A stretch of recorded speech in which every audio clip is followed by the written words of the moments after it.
Hello everyone, welcome to NEET Sarathi Kota YouTube channel. यहाँ पर आज हम सीखने वाले हैं मोल कॉन्सेप्ट को बहुत ही अमेजिंग तरीके से, जिससे आपके सारे के सारे कॉन्सेप्ट, सारे के सारे न्यूमेरिकल अप्रोच क्लियर हो जाएंगे। इस लेक्चर के लास्ट तक बने रहेंगे जब तक हम मोल कॉन्सेप्ट को पूरे तरीके से सीखते हैं बच्चे, ठीक है। मोल कॉन्सेप्ट को शुरू करने से पहले आपको कुछ बातें बता दूं बच्चे, केवल और केवल इस लेक्चर पर फोकस करना है, नोट्स नहीं बनाने, क्योंकि मैं यहाँ पर जो भी लिखूंगी everything I will write on the board, ठीक है। मैं सबका सब बोर्ड पे लिखूंगी और ये सारा का सारा नोट्स आपको टेलीग्राम लिंक, जो टेलीग्राम का लिंक आपको डिस्क्रिप्शन में दिया गया है, वहां पर सब मिल जाएगा। तो केवल और केवल फोकस करके इन चीजों को पढ़ना है और समझना है कि मैम क्या बोल रही हैं और आप क्या सुन रहे हैं बच्चे। चलिए शुरू करते हैं। इस लेक्चर में सबसे पहले जो बेसिक चीज आती है that is your atomic mass unit, ठीक है।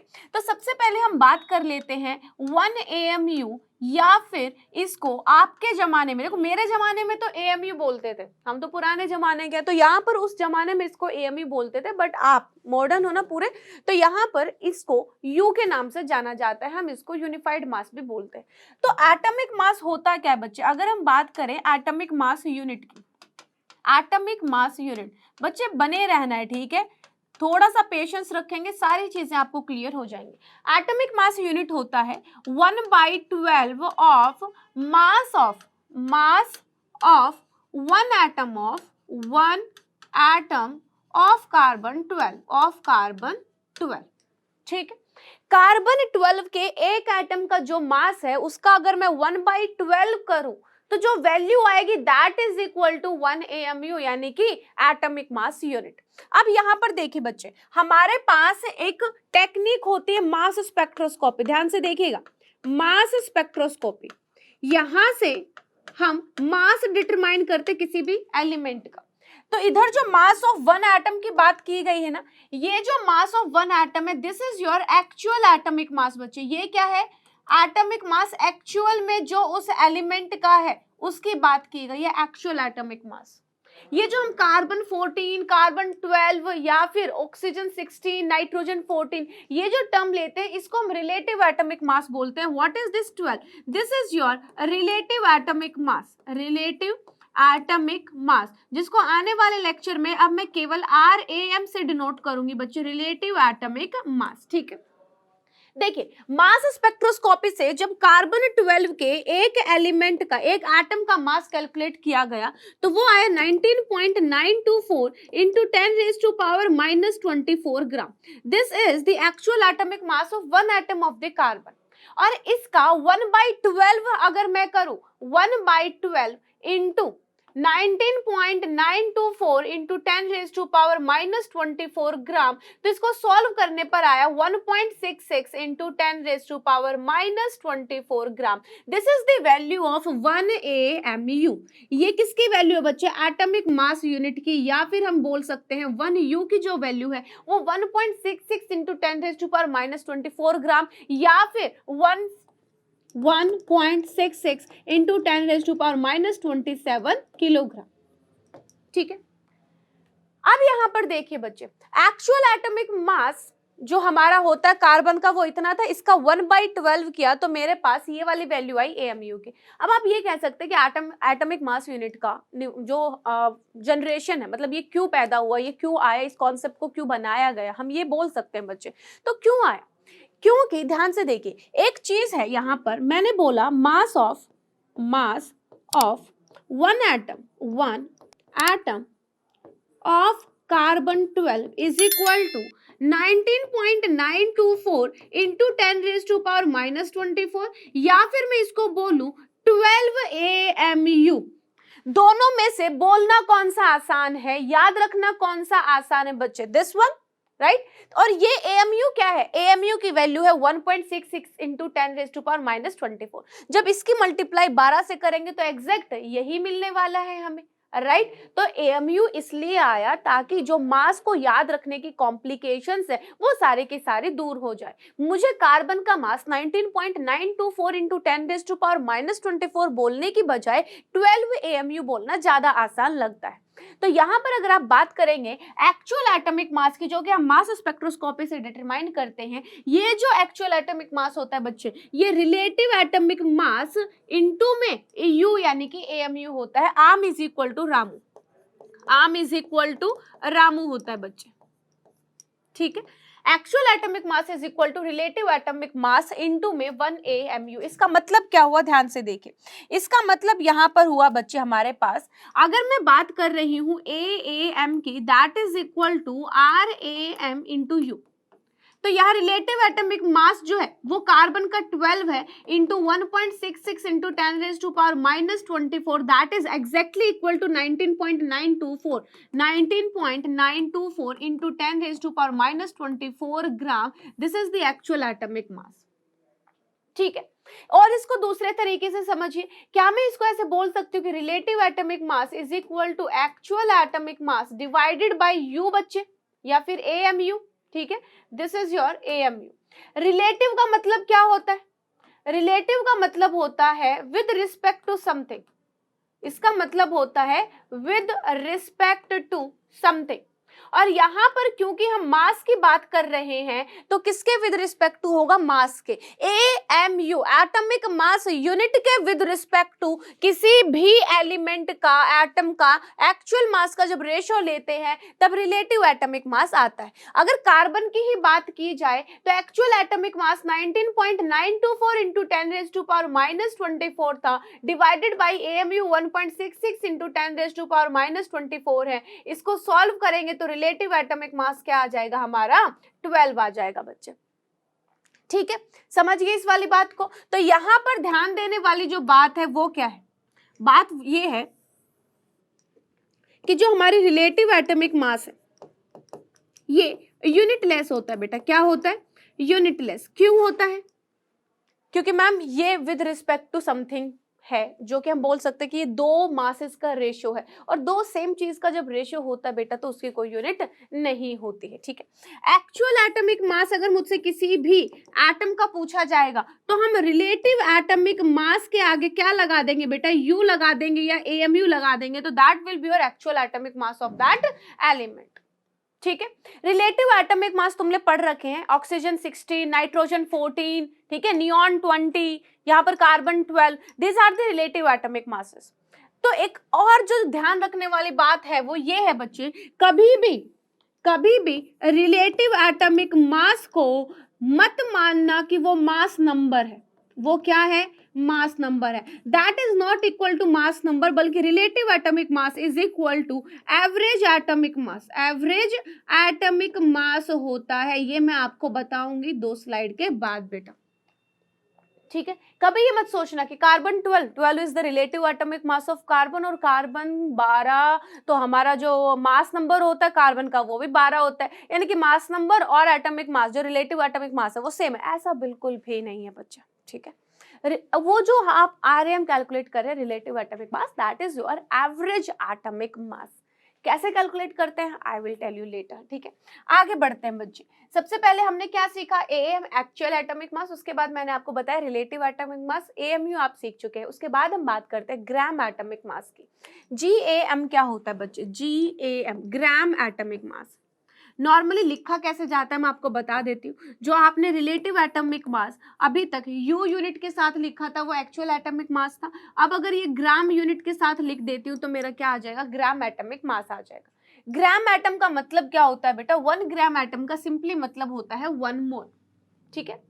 ध्यान से देखिएगा, 1 ग्राम ऑफ कार्बन एटम की अगर बात की जाए तो इसका मतलब यहाँ पर मास जो गिवन है वो 1 ग्राम गिवन है। लेकिन अगर मैं लिखूं 1 gram atom carbon, 1 gram atom carbon, इसका मतलब ये है कि यहाँ पर 1 मोल कार्बन की बात हो रही है बच्चे। सो यहाँ पर ग्राम एटम मान लो या फिर जो आपका ग्राम मॉलिक्यूल है। अगर ग्राम और ये वाला वर्ड एक साथ लिखा हुआ है इसका मतलब हम वहां पर मोल की बात कर रहे हैं बच्चे, ठीक है। 1 ग्राम एटम का मतलब होता है एटॉमिक मास इन ग्राम। यहां पर एटॉमिक मास को ग्राम में लिखेंगे। कौन सा एटॉमिक मास यहाँ पर बच्चे, रिलेटिव एटॉमिक मास। रिलेटिव जो एटॉमिक मास था उसको हमने ग्राम में लिखना है। दूसरा 6.022 इंटू 10⁻⁻23 एटम्स बोल सकते हैं, या फिर Avogadro number of atom. 1 gram atom का मतलब क्या होता है, 1 मोल होता है ना, और 1 मोल के अंदर एटम्स कितने होते हैं, एवोगैड्रो नंबर यानी कि 6.022 इंटू 10⁻23 बेटा जी। तो यहाँ पर अगर मैं बोलूं कि मेरे पास 1 ग्राम एटम ऑफ सोडियम है, क्या है, 1 ग्राम एटम सोडियम, इसका मतलब मेरे पास 1 मोल सोडियम है। 1 मोल सोडियम का जो मास होगा बच्चे, वो रिलेटिव एटॉमिक मास के साथ ग्राम यूनिट लगा देने से होता है। यहाँ पर gram atomic mass is equal to relative atomic mass को ग्राम यूनिट के साथ लिख देना। तो यहाँ पर जैसे अगर सोडियम की बात की गई है, तो सोडियम का जो रिलेटिव एटॉमिक मास है वो कितना है, 23 है। तो अगर इसके ग्राम एटॉमिक मास की बात की जाएगी बच्चे, ग्राम एटॉमिक मास, तो 23 जो रिलेटिव एटॉमिक मास है उसके साथ ग्राम यूनिट लगा देंगे। एक्चुअल एटॉमिक मास की अगर बात की जाएगी तो 23 के साथ एएमयू लगा देंगे या फिर यू लगा देंगे बच्चे, ठीक है। तो यहाँ पर 23 ग्राम कह लो 1 ग्राम एटम को, या फिर एवोगैड्रो नंबर ऑफ एटम कह लो। ओवरऑल इसका मतलब 1 मोल होता है। जैसे कि अगर हम बात करते हैं 1 ग्राम एटम ऑक्सीजन की, यानी कि 1 मोल ऑक्सीजन एटम, यानी कि 16 ग्राम ऑक्सीजन की बात हो रही है, यानी कि Avogadro number of oxygen atoms की बात हो रही है बच्चे। तो यहाँ पर हमने अभी तक केवल 3 चीजें की हैं बच्चे, ध्यान से देखिएगा। We have done 3 things. First one is AMU, ठीक है, दैट मीन्स 1.66 इंटू 10⁻⁻24 ग्राम, ठीक है।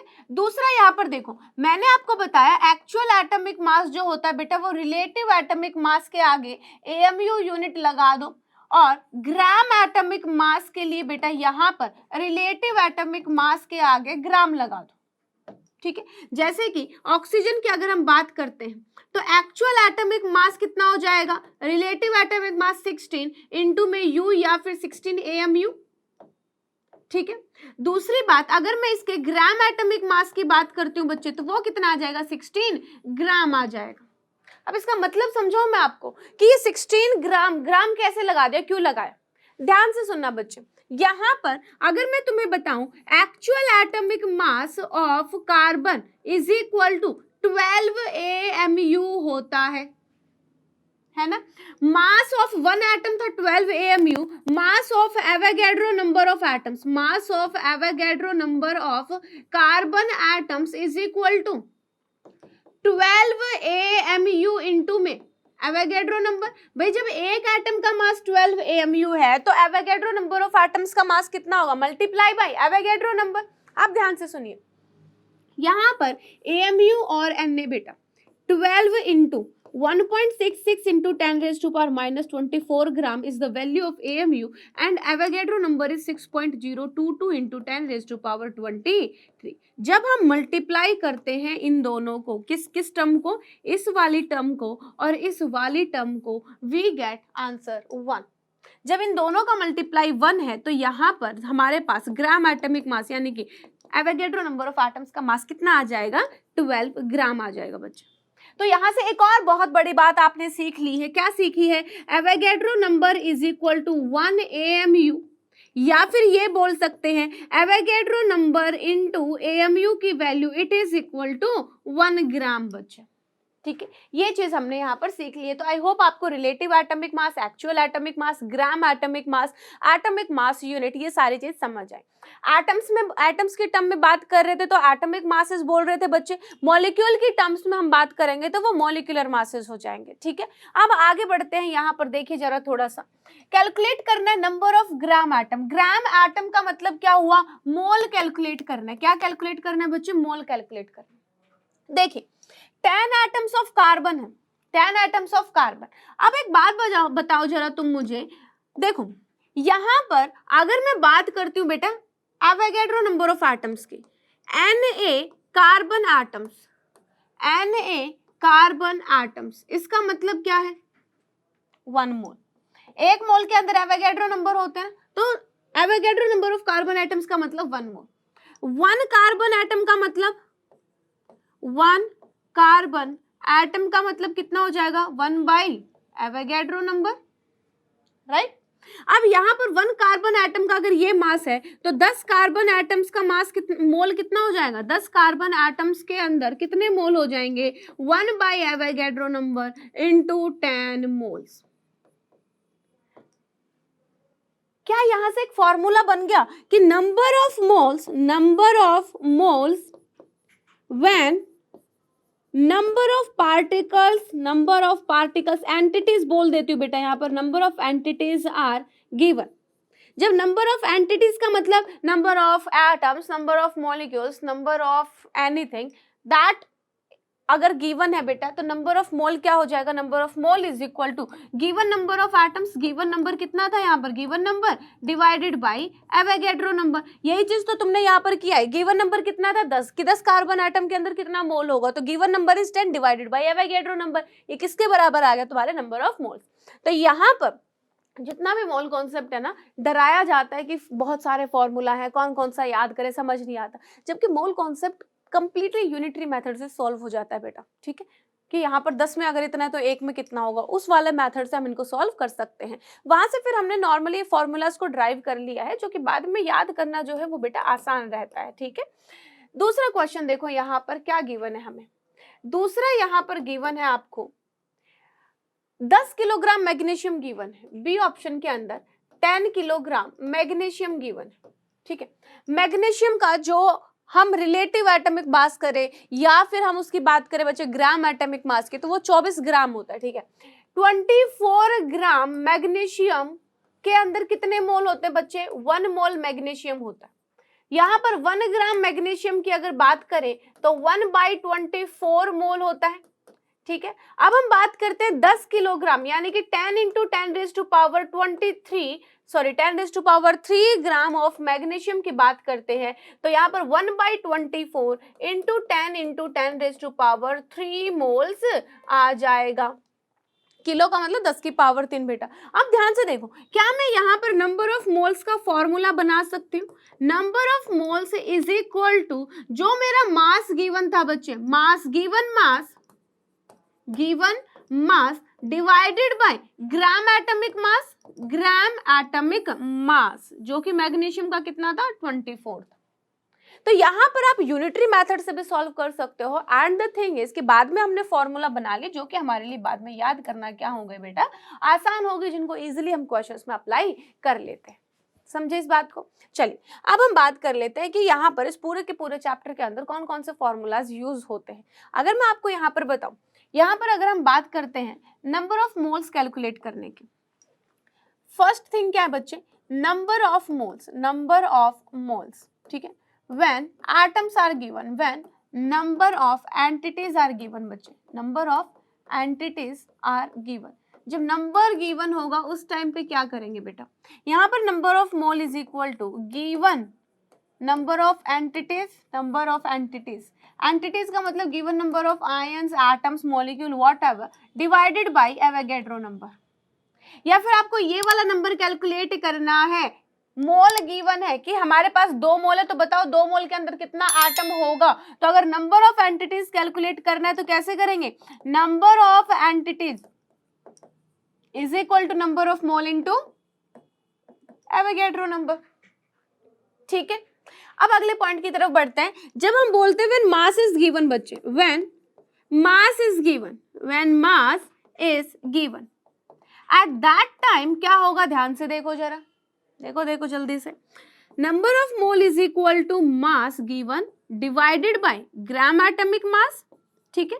या फिर मुझसे मास पूछ ले बेटा, तो मास इज इक्वल टू क्या होगा, नंबर ऑफ मोल इनटू में ग्राम एटॉमिक मास बच्चे। तो यहाँ पर आप कोई भी फॉर्मूला यूज कर सकते हो according to the given condition in the question. जो एक और पोर्शन होता है बेटा वो होता है when volume is given, when volume is given, जब वॉल्यूम गिवन होती है तब हम क्या करेंगे, ध्यान से देखिए, mole is equal to volume जो गिवन है डिवाइडेड बाय 22.4 लीटर, और ये केवल और केवल कौन सी कंडीशंस पे होती है बेटा, एसटीपी कंडीशंस के ऊपर होती है। स्टैंडर्ड टेम्परेचर एंड प्रेशर यानी कि 273 केल्विन और 1 atm प्रेशर की कंडीशन क्वेश्चन में अगर गिवन है, उस टाइम पर हम नंबर ऑफ मोल्स अगर कैलकुलेट करना चाहें जब वॉल्यूम गिवन है, तो यहाँ पर हम क्या करते हैं बच्चे, वॉल्यूम डिवाइडेड बाय 22.4 लीटर। या फिर अगर मुझसे वॉल्यूम पूछ लेता है वो, तो वॉल्यूम अगर पूछ लेगा तो जो मोल गिवन होंगे उसको मल्टीप्लाई कर देंगे 22.4 लीटर से, तो हमारी वॉल्यूम कैलकुलेट हो जाएगी। आई बात समझ में? अगर आपके सामने ये लेक्चर बहुत ही स्मूथ जा रहा है तो लाइक करना नहीं भूलना है बच्चे, वीडियो को लाइक कर देना और अपने सभी साथियों के साथ इसको शेयर कर लेंगे ताकि सब तक ये कंटेंट आराम से पहुंच सके बच्चे। अगले क्वेश्चन की तरफ अगर मैं बात करूं तो तुम ये बहुत इजीली निकाल सकते हो। देखो इसने पूछा है calculate for 5 gram atom. 5 gram atom का मतलब क्या हुआ, क्या हुआ जल्दी बोलो? 5 मोल। तो यहाँ पर ये क्या हो जाएगा बच्चे? It is your 5 mole. 5 mole iron दे रखा है तुम्हारे पास जिसका relative atomic mass without unit लिखा हुआ है, यानी कि this is your relative atomic mass. अब बात आती है मास ऑफ Fe। आयरन का मास निकालना है, कब निकालना है? जब मोल्स गिवन है बच्चे। मैंने अभी अभी बताया था जब मास निकालना है, मोल गिवन होगा तो क्या क्या फॉर्मूला लगाएंगे? Mass is equal to mole into gram atomic mass. तो यहाँ पर देखिए फर्स्ट क्वेश्चन के अंदर अगर मुझे मास निकालना है तो इट इज इक्वल टू मोल 5 दिया गया है, ग्राम एटॉमिक मास कितना होता है? रिलेटिव एटॉमिक मास के मल्टीप्लाई में ग्राम लिख देंगे बेटा, तो यहाँ 5 इंटू 56 ग्राम हो जाएगा। सेकंड क्वेश्चन की तरफ अगर मैं बढ़ूं तो सेकंड का नंबर ऑफ Fe एटम। बेटा नंबर अगर पूछा गया है और जब मोल गिवन हो तो क्या करना है? नंबर पूछा गया है, मोल अगर गिवन है तो मोल इंटू एवोगैड्रो नंबर।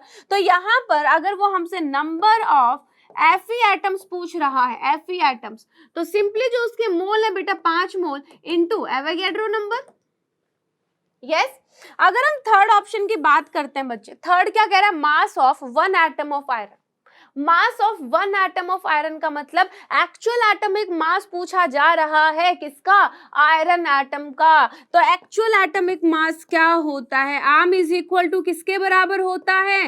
रामू के बराबर। और राम कितना है? 56 U। This is your actual atomic mass और mass of the single iron atom. समझ गए यहाँ पर? बहुत अच्छी बात है। चलिए यहाँ देखो कैलकुलेट करना है relative atomic mass, actual atomic mass, gram atomic mass of the following. बहुत सिंपली मैंने आपको बता दिया था relative atomic mass without unit होता है बेटा, तो यहाँ सोडियम का 23 हो जाएगा और मैग्नीशियम का 24 हो जाएगा। एक्चुअल एटॉमिक मास की बात करेंगे तो रिलेटिव एटॉमिक मास के आगे यू लगा देते हैं बच्चे, ठीक है। ग्राम एटॉमिक मास में जो रिलेटिव एटॉमिक मास है उसके आगे क्या लगा देते हैं हम? ग्राम यूनिट लगा देते हैं। आ गई बात समझ में? बहुत बढ़िया बेटा। इसका मतलब क्या है? इस U का मतलब क्या है कि actual atomic mass is equal to 24 U, यानी कि 24 into 1.66 into 10⁻⁻24 gram. This is the actual atomic mass of the magnesium atom. Clear हुआ? सो हमने पहला जो टॉपिक है वो कंप्लीट कर लिया है बच्चे, जिसके अंदर मैंने आपको सिखाया AMU के बारे में, एक्चुअल एटॉमिक मास के बारे में, रिलेटिव एटॉमिक मास और ग्राम एटॉमिक मास के बारे में, आम, राम और गाम। अब इसके बारे में आपको कोई भी कंफ्यूजन नहीं होनी चाहिए। अगर आपको ये तीनों के तीनों कॉन्सेप्ट आम, राम, गाम क्लियर हो चुके हैं then give a thumbs up in the comment box, right. जल्दी से लाइक देंगे बच्चे सो दैट मुझे पता लग जाए कि हाँ आपको वो चीजें समझ आ गई हैं। अब हम बात कर लेते हैं एवरेज एटॉमिक मास की। अब ध्यान से सुनिए, मैंने तुम्हें बताया था ना रिलेटिव एटॉमिक मास जो तुम यूनिटलेस लिखते हो that is not mass number बच्चे, वो क्या है? एवरेज एटॉमिक मास है। Now what do you mean by this average atomic मास? एक ही एलिमेंट के बहुत सारे आइसोटॉप्स एग्जिस्ट करते हैं हमारे नेचर में। अगर मैं तुमसे पूछ लूं कि कार्बन का एटॉमिक मास बताओ तो सबसे पहले तुम क्या बोलोगे? कौन सा कार्बन? कार्बन 12, कार्बन 13, कार्बन 14, कौन से कार्बन की बात कर रहे हो आप? यही तो बोलोगे। तो इसीलिए हमने क्या किया, हमने एवरेज एटॉमिक मास नाम की चीज का सॉल्यूशन निकाला। क्या है एवरेज एटॉमिक मास? क्या है बच्चे? वो कह रहा है कि हमारे पास जो भी एलिमेंट प्रेजेंट है, जिसके उस एलिमेंट के जितने भी आइसोटोप हैं, उन आइसोटॉप्स का एटॉमिक मासेस का एवरेज निकालना है। नॉर्मली एवरेज नहीं निकालना कि 2 नंबर 3 नंबर दे रखे हैं सबको जोड़ दिया डिवाइडेड बाय 3, वो नहीं। कैसे निकालना ध्यान से देखेंगे। यहां पर देखिए average atomic mass it is equal to क्या है गाइस? देखिए जरा, यहां सबमिशन करना है बच्चे, जितने भी आइसोटोप है सबका सबमिशन करना है। क्या करना है? परसेंटेज जो उनकी अबंडेंस दे रखी है इसको मल्टीप्लाई कर देना है उनके एटॉमिक मास से। ठीक है, एटॉमिक मास से, एंड डिवाइडेड बाय कर देना है सबको 100।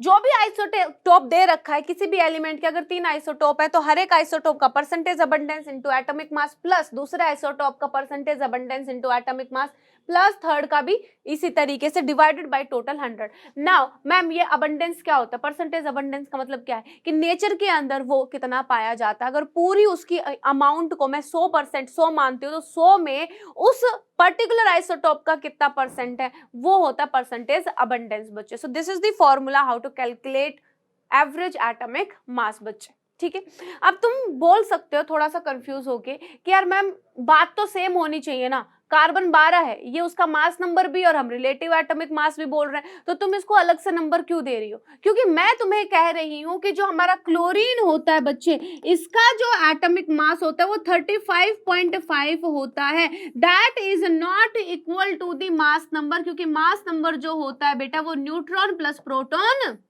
होता है, और न्यूट्रॉन प्लस प्रोटॉन, न्यूट्रॉन और प्रोटॉन में से कोई भी आधा तो होता नहीं है।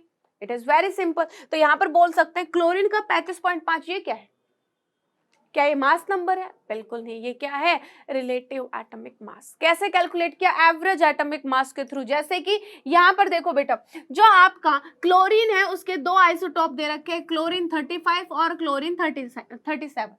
इसमें 35 और 37 वाले के एटॉमिक मासेस दे रखे हैं और उनकी नेचुरल जो अबंडेंस है बेटा वो भी हमें प्रोवाइडेड है। तो यहाँ पर एवरेज एटॉमिक मास हमें क्लोरीन का निकालना है। कैसे निकालेंगे मैम? देखिए एवरेज एटॉमिक मास जो होता है, ध्यान से देखते जाइए बेटा, average atomic mass percentage abundance 75.53 into में उसका एटॉमिक मास कितना है बेटा? 34.969।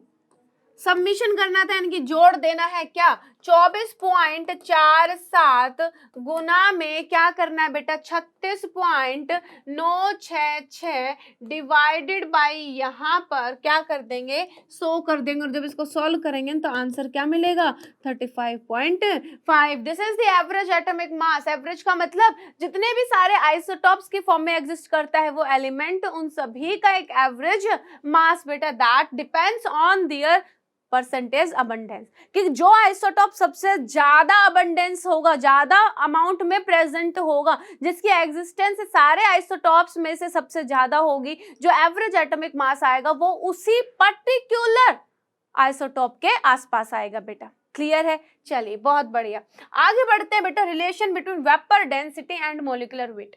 वेपर डेंसिटी क्या होता है? ये एक रेशियो होता है बेटा। रेशियो किसका? Density of any gas with respect to density of hydrogen gas. जब हम एक गैस की डेंसिटी का ratio with respect to hydrogen gas की डेंसिटी के निकालते तो इसको मैंने एक नाम दे दिया, क्या? वेपर डेंसिटी बेटा। ठीक है, जैसे स्पेसिफिक ग्रेविटी आपने नाम सुना होगा। स्पेसिफिक ग्रेविटी हम कब बोलते हैं? जब density with respect to density of water calculate होता है तब हम स्पेसिफिक ग्रेविटी बोलते हैं। तो इसीलिए यहाँ पर वेपर डेंसिटी क्या बोला गया? किसी भी गैस की it is the ratio of densities of gas and hydrogen at the same temperature and pressure बेटा। सेम टेम्परेचर और प्रेशर की कंडीशन पे। देखो जरा, तुम लोगों ने ये रिलेशन पढ़ रखा होगा, Pm is equal to DRT, जहां पर P is the pressure, M is the molar mass of that gas, D is density, R is universal gas constant, T is temperature बेटा। ध्यान से देखो, मैंने क्या बोला यहाँ पर? डेंसिटी की अगर मैं वैल्यू निकालूंगी तो ये क्या आ जाएगा? Pm by RT। अब density of that gas divided by density of hydrogen, it is equal to यहाँ पर Pm divided by RT of that gas divided by Pm by RT of that hydrogen gas. देखो pressure और temperature क्योंकि मैंने same लिए हैं दोनों condition में, R जो है वो सेम होने वाला है क्योंकि यूनिवर्सल गैस कांस्टेंट है, तो ये क्या हो जाएगा? Molar mass of that gas divided bye hydrogen gas का मोलर मास। ये रेशो को हम क्या बोलते हैं बच्चे? वेपर डेंसिटी बोलते हैं। दैट मीन्स मैं कह सकती हूँ कि यहाँ पर जो आपका वेपर डेंसिटी आएगा दैट इज इक्वल टू क्या आएगा? Molar mass of that gas divided bye hydrogen का मोलर मास कितना है? 2 डिवाइडेड बाय कितना आ जाएगा? 2। This is called vapour density. समझ आया? अभी तक मैंने आपको क्या करा दे बेटा? एटॉमिक मास यूनिट के बारे में पढ़ा है, एक्चुअल एटॉमिक मास, रिलेटिव एटॉमिक मास, ग्राम एटॉमिक मास, सब क्लियर हो चुका है। उसके बाद हमने देखा एवरेज एटॉमिक मास को, जो कि डिपेंड करता है परसेंटेज अबंडेंस के ऊपर बेटा, कि किसी भी एलिमेंट का कौन सा आइसोटॉप जो वो सबसे ज्यादा अमाउंट में प्रेजेंट है, उसी के आसपास हमारा एवरेज एटॉमिक मास यानी कि रिलेटिव एटॉमिक मास होगा ऑफ दैट पर्टिकुलर एलिमेंट। उसके बाद आपने सीखा वेपर डेंसिटी, जो कि होता है molar mass of that gas divided bye 2। ये 2 कहाँ से आया? ये हाइड्रोजन का मोलर मास है बेटा। क्वेश्चन अगर मैं इसके करूं बेटा, तो यहाँ पर वेपर डेंसिटी पूछी गई है। वेपर डेंसिटी का फॉर्मूला होता है molecular mass of that gas divided bye 2। तो फर्स्ट के लिए मॉलिक्यूलर मास कितना हो जाएगा बेटा? मॉलिक्यूलर मास कैसे कैलकुलेट करते हैं? सभी एटम्स जो प्रेजेंट है इस मॉलिक्यूल के अंदर, उन सभी के एटॉमिक मासेस को ऐड कर देंगे। तो यहाँ पर 2 कार्बन एटम है, 2 गुना 12 जमा में 6 हाइड्रोजन है, 6 गुना 1, तो कितना हो गया बेटा? 12 दूनी 24, 36, तो 30/2 is equal to 15। B option क्या कह रहा है आपको? N2O4 बेटा। N2O4 में 14 दूनी 28 जमा 16 चौके 64, तो कितना हो गया बेटा यहाँ पे? 28 और 64 कितना हो गया? 8 4 12, 6 2 8 1 9, तो it is equal to 92 divided by 2। ठीक है, तो ये कितना आ जाएगा? 4 और ये 6। अब सी की अगर बात कर लेते हैं, O3 है बेटा, यहाँ पर सिंपली 48 आ जाएगा, 16 48/2, ये हो गया आपका 24। These are called vapour densities. Vapour density किसके विद रिस्पेक्ट टू कैलकुलेट करते हैं? Density of that gas with respect to hydrogen gas. Hydrogen का मोलर मास 2 होता है, तो यहाँ पर m गैस बाई 2 हो गया बेटा। कर लेंगे वेपर डेंसिटी, क्लियर है? यस, ठीक है, आगे बढ़ते हैं। यहाँ पर देखेंगे बेटा परसेंटेज कंपोजिशन या परसेंटेज बाई मास बच्चे। अब हम यहाँ बात करते हैं percentage composition and percentage by मास के बारे में। इसका मतलब क्या है बच्चे, कि पूरा का पूरा जो मॉलिक्यूल है तुम्हारे पास, उस मॉलिक्यूल के अंदर पर्टिकुलर किसी एलिमेंट का कितना परसेंट है, तो वो कैलकुलेट कैसे करेंगे? देखिए, किसी भी मॉलिक्यूल के अंदर या कंपाउंड के अंदर मुझे अगर उसका परसेंटेज कंपोजिशन निकालना है तो कैसे निकालेंगे? Percentage composition is equal to number of atoms that particular element, उस पर्टिकुलर एलिमेंट के टोटल नंबर ऑफ एटम्स कितने प्रेजेंट हैं उसको मल्टीप्लाई कर देंगे फिर उसके एटॉमिक मास से, and it will be divided by, किससे डिवाइड करेंगे हम? उस मॉलिक्यूल के मॉलिक्यूलर मास से। मॉलिक्यूलर मास, क्योंकि परसेंटेज निकाल रहे हैं, आउट ऑफ 100 निकाल रहे हैं, तो it will be multiplied by 100। जैसे मैं बात करूं हाइड्रोजन H2O की बेटा, हाइड्रोजन का अगर मुझे कंपोजिशन निकालना है वाटर के अंदर तो कैसे निकालेंगे? देखिए, नंबर ऑफ हाइड्रोजन 2 है और एक हाइड्रोजन का एटॉमिक मास 1 होता है, divided by total molecular mass इसका कितना है? 18 मल्टीप्लाई बाय 100, तो ये क्या निकल गया आपका? परसेंटेज हाइड्रोजन निकल गया है किसके अंदर? वाटर के अंदर। ठीक है, अगर मुझे निकालना है परसेंटेज ऑक्सीजन इन H2O तो कैसे निकालेंगे? देखिए, ऑक्सीजन का एक ही एटम प्रेजेंट है और उसका जो एटॉमिक मास है वो 16 डिवाइडेड बाय वाटर का 100 इनटू में, सॉरी वाटर का 18 इनटू में 100, तो यहां से हमने क्या निकाल लिया? परसेंटेज ऑक्सीजन, कि पूरे वाटर मॉलिक्यूल के अंदर हमारा ऑक्सीजन का परसेंटेज कितना है, कि 18 ग्राम वाटर के अंदर ऑक्सीजन कितना ग्राम प्रेजेंट और हाइड्रोजन कितना ग्राम प्रेजेंट है। 100 ग्राम अगर पानी होता, परसेंटेज का मतलब आउट ऑफ 100, तो 100 में हमारा हाइड्रोजन और ऑक्सीजन कितना होता। तो कैसे कैलकुलेट किया, समझ आए? एक और एग्जांपल देखते हैं इसको समझने के लिए। यहाँ पर देखिए बेटा, ग्लूकोज के अंदर अगर मुझे परसेंटेज कंपोजिशन निकालना है हर एक एलिमेंट का, तो ग्लूकोज का जो मॉलिक्यूलर फॉर्मूला होता है दैट इज C6H12O6। इसके अंदर परसेंटेज कार्बन अगर निकालना है तो टोटल 6 कार्बन है, एक कार्बन का mass 12 divided by molecular mass of this molecule is equal to 180 and multiply by 100। सॉल्व कर सकते हैं। सिमिलरली परसेंटेज हाइड्रोजन अगर निकालेंगे बेटा तो 12 इंटू 1 डिवाइडेड बाय 180 इंटू में 100।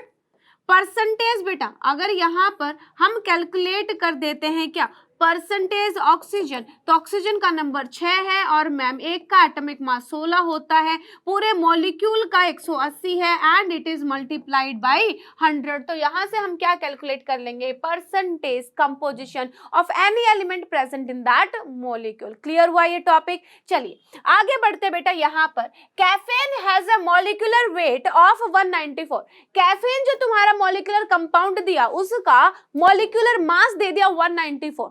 ठीक है। अब आगे इसने क्या बोला है, it contains 28.9% by mass of nitrogen, की इस पूरे मॉलिक्यूल के अंदर हमारे पास नाइट्रोजन का मास कितना है, 28.9% बाई मास बच्चे।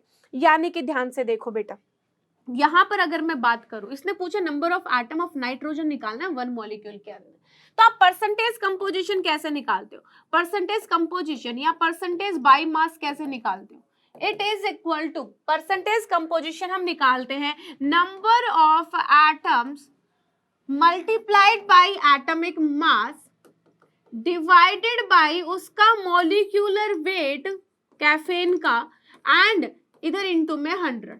देखो एटॉमिक मास नाइट्रोजन का 14 होता है पता है, मॉलिक्यूलर वेट कैफीन का 194 दे रखा है, और परसेंटेज कंपोजिशन 28.9% दे रखा है कि उस पूरे मॉलिक्यूल के अंदर नाइट्रोजन का परसेंटेज कितना, 28.9%। तो यहाँ पर हम नंबर ऑफ एटम्स जो है बेटा वो निकाल सकते हैं, number of atoms it is equal to percentage composition 28.9 into में molecular weight 194 divided by 14 into 100। इसको सॉल्व कर लेंगे तो अप्रोक्सीमेट 4 आंसर आ जाएगा कि 4 टोटल नाइट्रोजन प्रेजेंट होंगे पूरे कैफीन मॉलिक्यूल के अंदर। समझ आया? आगे बढ़ते हैं बेटा, परसेंटेज कंपोजिशन हो गया। यहां पर अब बात करते हैं एम्पेरिकल फॉर्मूला की और मॉलिक्यूलर फॉर्मूला की। देखो एम्पेरिकल फॉर्मूला हमें किसी भी मॉलिक्यूलर फॉर्मूला क्या होता है बेटा, जो एग्जैक्ट नंबर ऑफ एटम्स बताता है present in that molecule is called molecular formula. लेकिन एम्पेरिकल फॉर्मूला होता है कि उसके अंदर जो नंबर ऑफ एटम्स प्रेजेंट है, जो एटम्स प्रेजेंट है उनका सिंपलेस्ट रेशियो बताता है, कम से कम वाला रेशियो। जैसे कि बेटा अगर हम बात करते हैं H2O2 की, तो यहाँ पर तुम्हें 2 हाइड्रोजन दिख रहे हैं, यहाँ पर 2 ऑक्सीजन। सिंपल रेशियो क्या हो सकता है, 2 को अगर कॉमन ले लूं तो 1:1, this is the simple ratio, यानी कि 1 हाइड्रोजन 1 ऑक्सीजन। तो ये क्या हो जाएगा, आपका एम्पेरिकल फॉर्मूला हो जाएगा। यहां देखो C6H12O6, ये क्या है तुम्हारा, ये आपका मॉलिक्यूलर फॉर्मूला है, मॉलिक्यूलर फॉर्मूला ऑफ ग्लूकोज, जो कि हमें एग्जैक्ट नंबर ऑफ एटम्स बता रहा है कि ग्लूकोज के अंदर 6 कार्बन 12 हाइड्रोजन 6 ऑक्सीजन प्रेजेंट है, यानी कि उनका जो रेशियो है 6:12:6। कॉमन लेंगे तो 1:2:1 आ जाएगा, यानी कि 6 कार्बन, यहाँ पर एक कार्बन हो जाएगा बेटा, 2 हाइड्रोजन हो जाएंगे और इधर 1 ऑक्सीजन। तो व्हाट इज दिस, CH2O जो है वो एम्पेरिकल फॉर्मूला हो जाएगा, because it shows the simplest whole ratio of the number of atoms present in the given molecule. ठीक है, आगे बात समझ में। बेटा निकालते कैसे हैं इस चीज को देखो, अगर मॉलिक्यूलर फॉर्मूला गिवन है बेटा, मॉलिक्यूलर फॉर्मूला अगर गिवन है, ठीक है, या फिर मॉलिक्यूलर फॉर्मूला कैलकुलेट करना है, एम्पेरिकल फॉर्मूला आपने कैलकुलेट कर लिया है, तो कैसे करेंगे, with the help of this n value. ये एन कैसे निकालते हैं, मॉलिक्यूलर फॉर्मूला जो मास है बेटा उसको डिवाइड कर देंगे एम्पेरिकल फॉर्मूला मास से, तो यहां से मेरी एन की वैल्यू आ जाएगी, n is equal to molecular formula mass divided by empirical formula mass. जैसे कि अगर मैं तुम्हें बताऊं, यहां पर तुमने एम्पेरिकल फॉर्मूला कैलकुलेट कर लिया था CH2O और मॉलिक्यूलर फॉर्मूला C6H12O6 था, इसका मास 180 होता है बेटा, और यहाँ पर इसका मास कितना हो जाएगा, 12 और 2 14, 14 और 16 कितना होता है बच्चे, 30।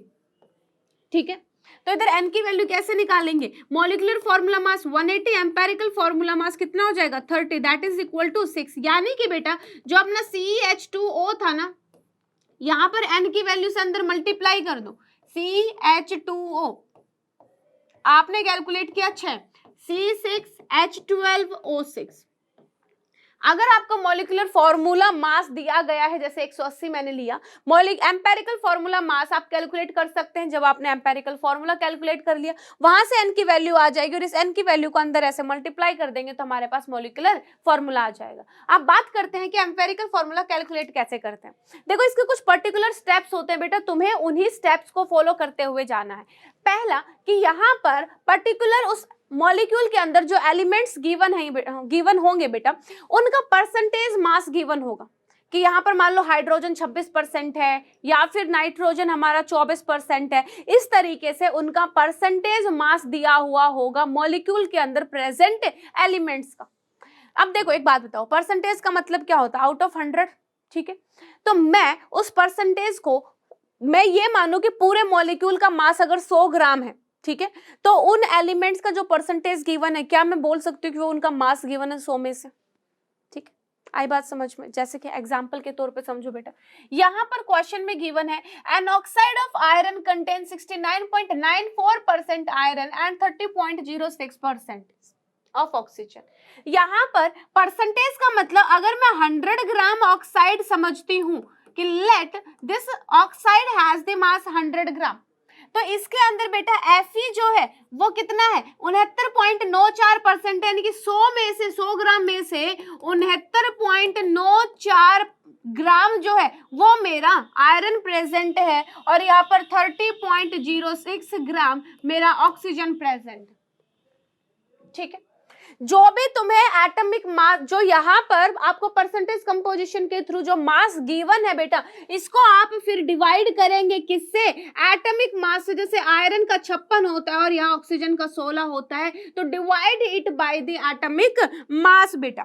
यहाँ पर देखिए पहला क्या स्टेप है, find the percentage weight of each element. अगर क्वेश्चन में परसेंटेज वेट नहीं गिवन है तो आपको जैसे अभी percentage composition, percentage by mass calculate करना सिखाया, वैसे आप पहले परसेंटेज वेट कैलकुलेट करेंगे बेटा in one molecule of the compound. If sum of percentage, अगर जो गिवन परसेंटेज है बेटा वो उसका जो जोड़ है वो 100 नहीं आ रहा है, ठीक है, तो बचा हुआ जो अमाउंट है कि मान लो 40% एक दे रखा है, 20% एक दे रखा है, ये तो टोटल 60% हुआ, तो बचा हुआ जो 40% है वो क्या होगा? वो आपको ऑक्सीजन कंसीडर करना है। ठीक है, मान लो किसी ने दे दिया कि 60% कार्बन प्रेजेंट है, 30% मेरा हाइड्रोजन प्रेजेंट है, तो 60 और 30 तो 90% हुआ, यानी कि 10% और क्या प्रेजेंट है, तो हम उसको ऑक्सीजन कंसीडर करेंगे कि 10% ऑक्सीजन प्रेजेंट है। उसके बाद क्या करना है, परसेंटेज जैसे आपने एलिमेंट का निकाल लिया, मास निकाल लिया, उसके बाद उनको हम डिवाइड करेंगे किससे बेटा? उनके एटॉमिक वेट से। मतलब मास कंसीडर किया, मास को जब हम डिवाइड करते हैं मोलर मास से, एटॉमिक मास से, ग्राम एटॉमिक मास से, तो मास डिवाइडेड बाय ग्राम एटॉमिक मास क्या होता है? मोल। तो वहां से आपका मोल रेशियो आ जाएगा। जैसे ही आप इस मास को डिवाइड करोगे उनके जो खुद के जो एटॉमिक मास है उनसे जब डिवाइड करेंगे तो हमारे पास मोल रेशियो आ जाएगा। अब मोल रेशियो अगर आ गया है तो उन एटॉमिक रेशियोज को, जो मोल रेशियो तुम्हारे आए हैं, उनको डिवाइड करेंगे किससे? उनमें से जो सबसे छोटी वैल्यू आई, स्मॉलेस्ट जो वैल्यू आई। ठीक है, जो स्मॉलेस्ट वैल्यू आई है बेटा उससे डिवाइड करेंगे सो दैट हमें और भी सिंपल वैल्यू मिल सके। अगर अब सबसे छोटी वैल्यू मिल गई है तो बहुत बढ़िया, अगर फ्रैक्शन में इधर उधर मिली है तो हम उसको फिर से सिंपल रेशियो में लाने की कोशिश करेंगे। This is the way how to calculate empirical formula. जैसे कि बेटा अगर मैं यहाँ पर आपको बताऊं, ध्यान से देखिए, इधर अगर हम बात करते हैं, यहाँ पर एक बार देख लेते हैं क्या देखना है। टूल्स में जाएंगे, यहाँ पर टूल्स तो है हमारे पास, डिसिप्लिन में जाएंगे, मैथ में जाएंगे और यहाँ पर कैलकुलेटर। ठीक है, ये मैंने कैलकुलेट कर लिया। इधर आ जाइए आप, देखिए यहाँ जो मेरी अगली स्लाइड पर जो क्वेश्चन था बेटा, इसके अंदर देखो जरा, यहाँ पर 69.94 divided by 56 is equal to कितना आया? 1.24। ये आ गया मेरा 1.24 मोल रेशियो इसका। और इधर अगर अपन बात करते हैं बेटा, यहाँ 30.06 डिवाइडेड बाय 16 अगर करेंगे तो इट इज इक्वल टू 1.875, 1.8768785। ठीक, आपने जो परसेंटेज गिवन था उस परसेंटेज को आपने मास मान लेना है, फिर उनके एटॉमिक मास से डिवाइड कर देना है और फिर कुछ जो वैल्यू आएंगी उनमें से जो छोटी वैल्यू है, यानी कि 1.24 छोटी है, तो यहाँ पर दोनों को 1.24 से डिवाइड कर दो, तो ये 1 आएगा और ये कितना आएगा बेटा? इट इज डिवाइडेड बाय 1.24, तो ये किसके बराबर आ गया? 1.5 के बराबर। अब देखो ये फ्रैक्शन के अंदर आया बेटा, तो फ्रैक्शन तो ले नहीं सकते, तो हम क्या करेंगे? पूरे को 2 से मल्टीप्लाई कर देंगे, तो ये आ गया तुम्हारे पास 2:2, 1.5 इंटू 2 इज 3, 2:3। तो Fe और ऑक्सीजन का रेशियो आ गया, तो यहाँ पर जो मोलिकुलर फॉर्मूला बनेगा वो Fe2O3 बन जाएगा। सॉरी, एम्पेरिकल फॉर्मूला क्या बन जाएगा बेटा? Fe2O3 बन जाएगा। समझे इस बात में? आगे बढ़ते हैं। यहाँ पर देखिए अगला क्वेश्चन क्या है, a hydrocarbon contain 80% of carbon then the hydrocarbon is. सबसे पहले तो आपको ये समझना था बेटा कि हाइड्रोकार्बन होता क्या है। हाइड्रोकार्बन का मतलब ये होता है कि उसके अंदर केवल और केवल hydrogen present and carbon present है। अब कार्बन का अगर इसने 80% दिया है तो परसेंट का मतलब 100 में अगर 80 तुम्हारा कार्बन है तो 20 जो बचा हुआ है वो क्या हो जाएगा, हाइड्रोजन। अब परसेंटेज जो कंपोजिशन है उसको अगर मैं मास मान लूं 100 में से, ये 20 ग्राम है, ये 80 ग्राम है। अब इनके एटॉमिक मास से डिवाइड कर दो, हाइड्रोजन को 1 से और 80 को कर दो 12 से, तो ये कितना आएगा, ये 20 के बराबर आएगा। और 80/12 अगर करेंगे बेटा, 80/12 अगर करेंगे तो ये 6.667 आ जाएगा। यहाँ पर सबसे छोटी वैल्यू ये है ना, यहाँ पर रेशो आने के बाद जो छोटी वैल्यू आएगी उसको अपन क्या कर देंगे बेटा जी, डिवाइड कर देंगे। तो ये तो आ गया तुम्हारा 1 और ये कितना आ जाएगा, फिर 3 आ जाएगा। 6 3 18, 3 के आसपास आ जाएगा। फ्रैक्शन में आ रहा है ना, अच्छा नहीं लग रहा, तो नहीं लग रहा तो हम क्या करेंगे, उसको सिंपल रेशो में ले लेंगे। यहाँ पर अप्रोक्सीमेट 3 आएगा बेटा, ठीक है, 3.1 समथिंग, यानी कि कार्बन और हाइड्रोजन का रेशो 3:1 आ चुका है। 3.5 से ज्यादा आता तो 4 ले लेते हैं, फिर कॉमन ले लेते, लेकिन यहाँ पर 3 पॉइंट समथिंग आ रहा था तो मैंने 3 मान लिया। कार्बन 3 है, हाइड्रोजन 1 है। क्या यहाँ पर CH3 जैसा कुछ दिया गया है, नहीं, यहाँ पर दिया गया है C2H6, जिसको हम लिख सकते हैं CH32 बेटा। तो यहाँ पर हम बोल सकते हैं ना कि यहाँ से क्या बन रहा था, यहाँ पर 1:3 आएगा बेटा, ये 1:3 है ना, यहाँ पर 1:3, तो यहाँ पर CH3 आ गया, जो कि क्वेश्चन में गिवन नहीं है, लेकिन इसको हम ऐसे तो लिख ही सकते हैं C2H6, simple ratio. Ratio is ratio बेटा, ठीक है, 1:3 को अपन 2:6 भी लिख सकते हैं। तो हमारे पास C2H6 क्या आ जाएगा, इसका आंसर आ जाएगा बेटा। आगे बढ़ते हैं। अब जो आया वो बहुत मेन आया बेटा, बहुत इंपॉर्टेंट है। इंपॉर्टेंट क्या है, देखिए, स्टाइकोमेट्री।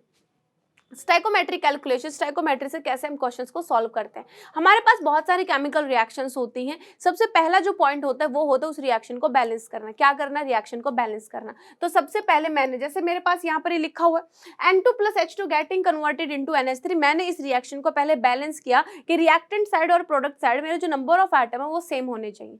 तो यहाँ पर देखो, 3 दूनी 6 hydrogen, 2 3 6 hydrogen, 2 nitrogen, 2 nitrogen, number of atom क्या है मेरे, सेम है बेटा।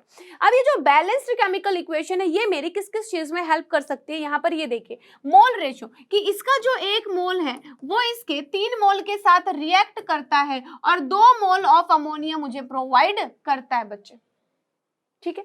यहाँ पर मॉलिक्यूल्स का रेशो भी देता है। देखो, मोल को मॉलिक्यूल में अगर कन्वर्ट करेंगे, number of molecule is equal to mole into Avogadro number, तो यहाँ 1 into Avogadro number, 3 into Avogadro number, 2 into Avogadro number बेटा। एवोगैड्रो से एवोगैड्रो कॉमन निकाल लो, कोई फर्क नहीं पड़ता।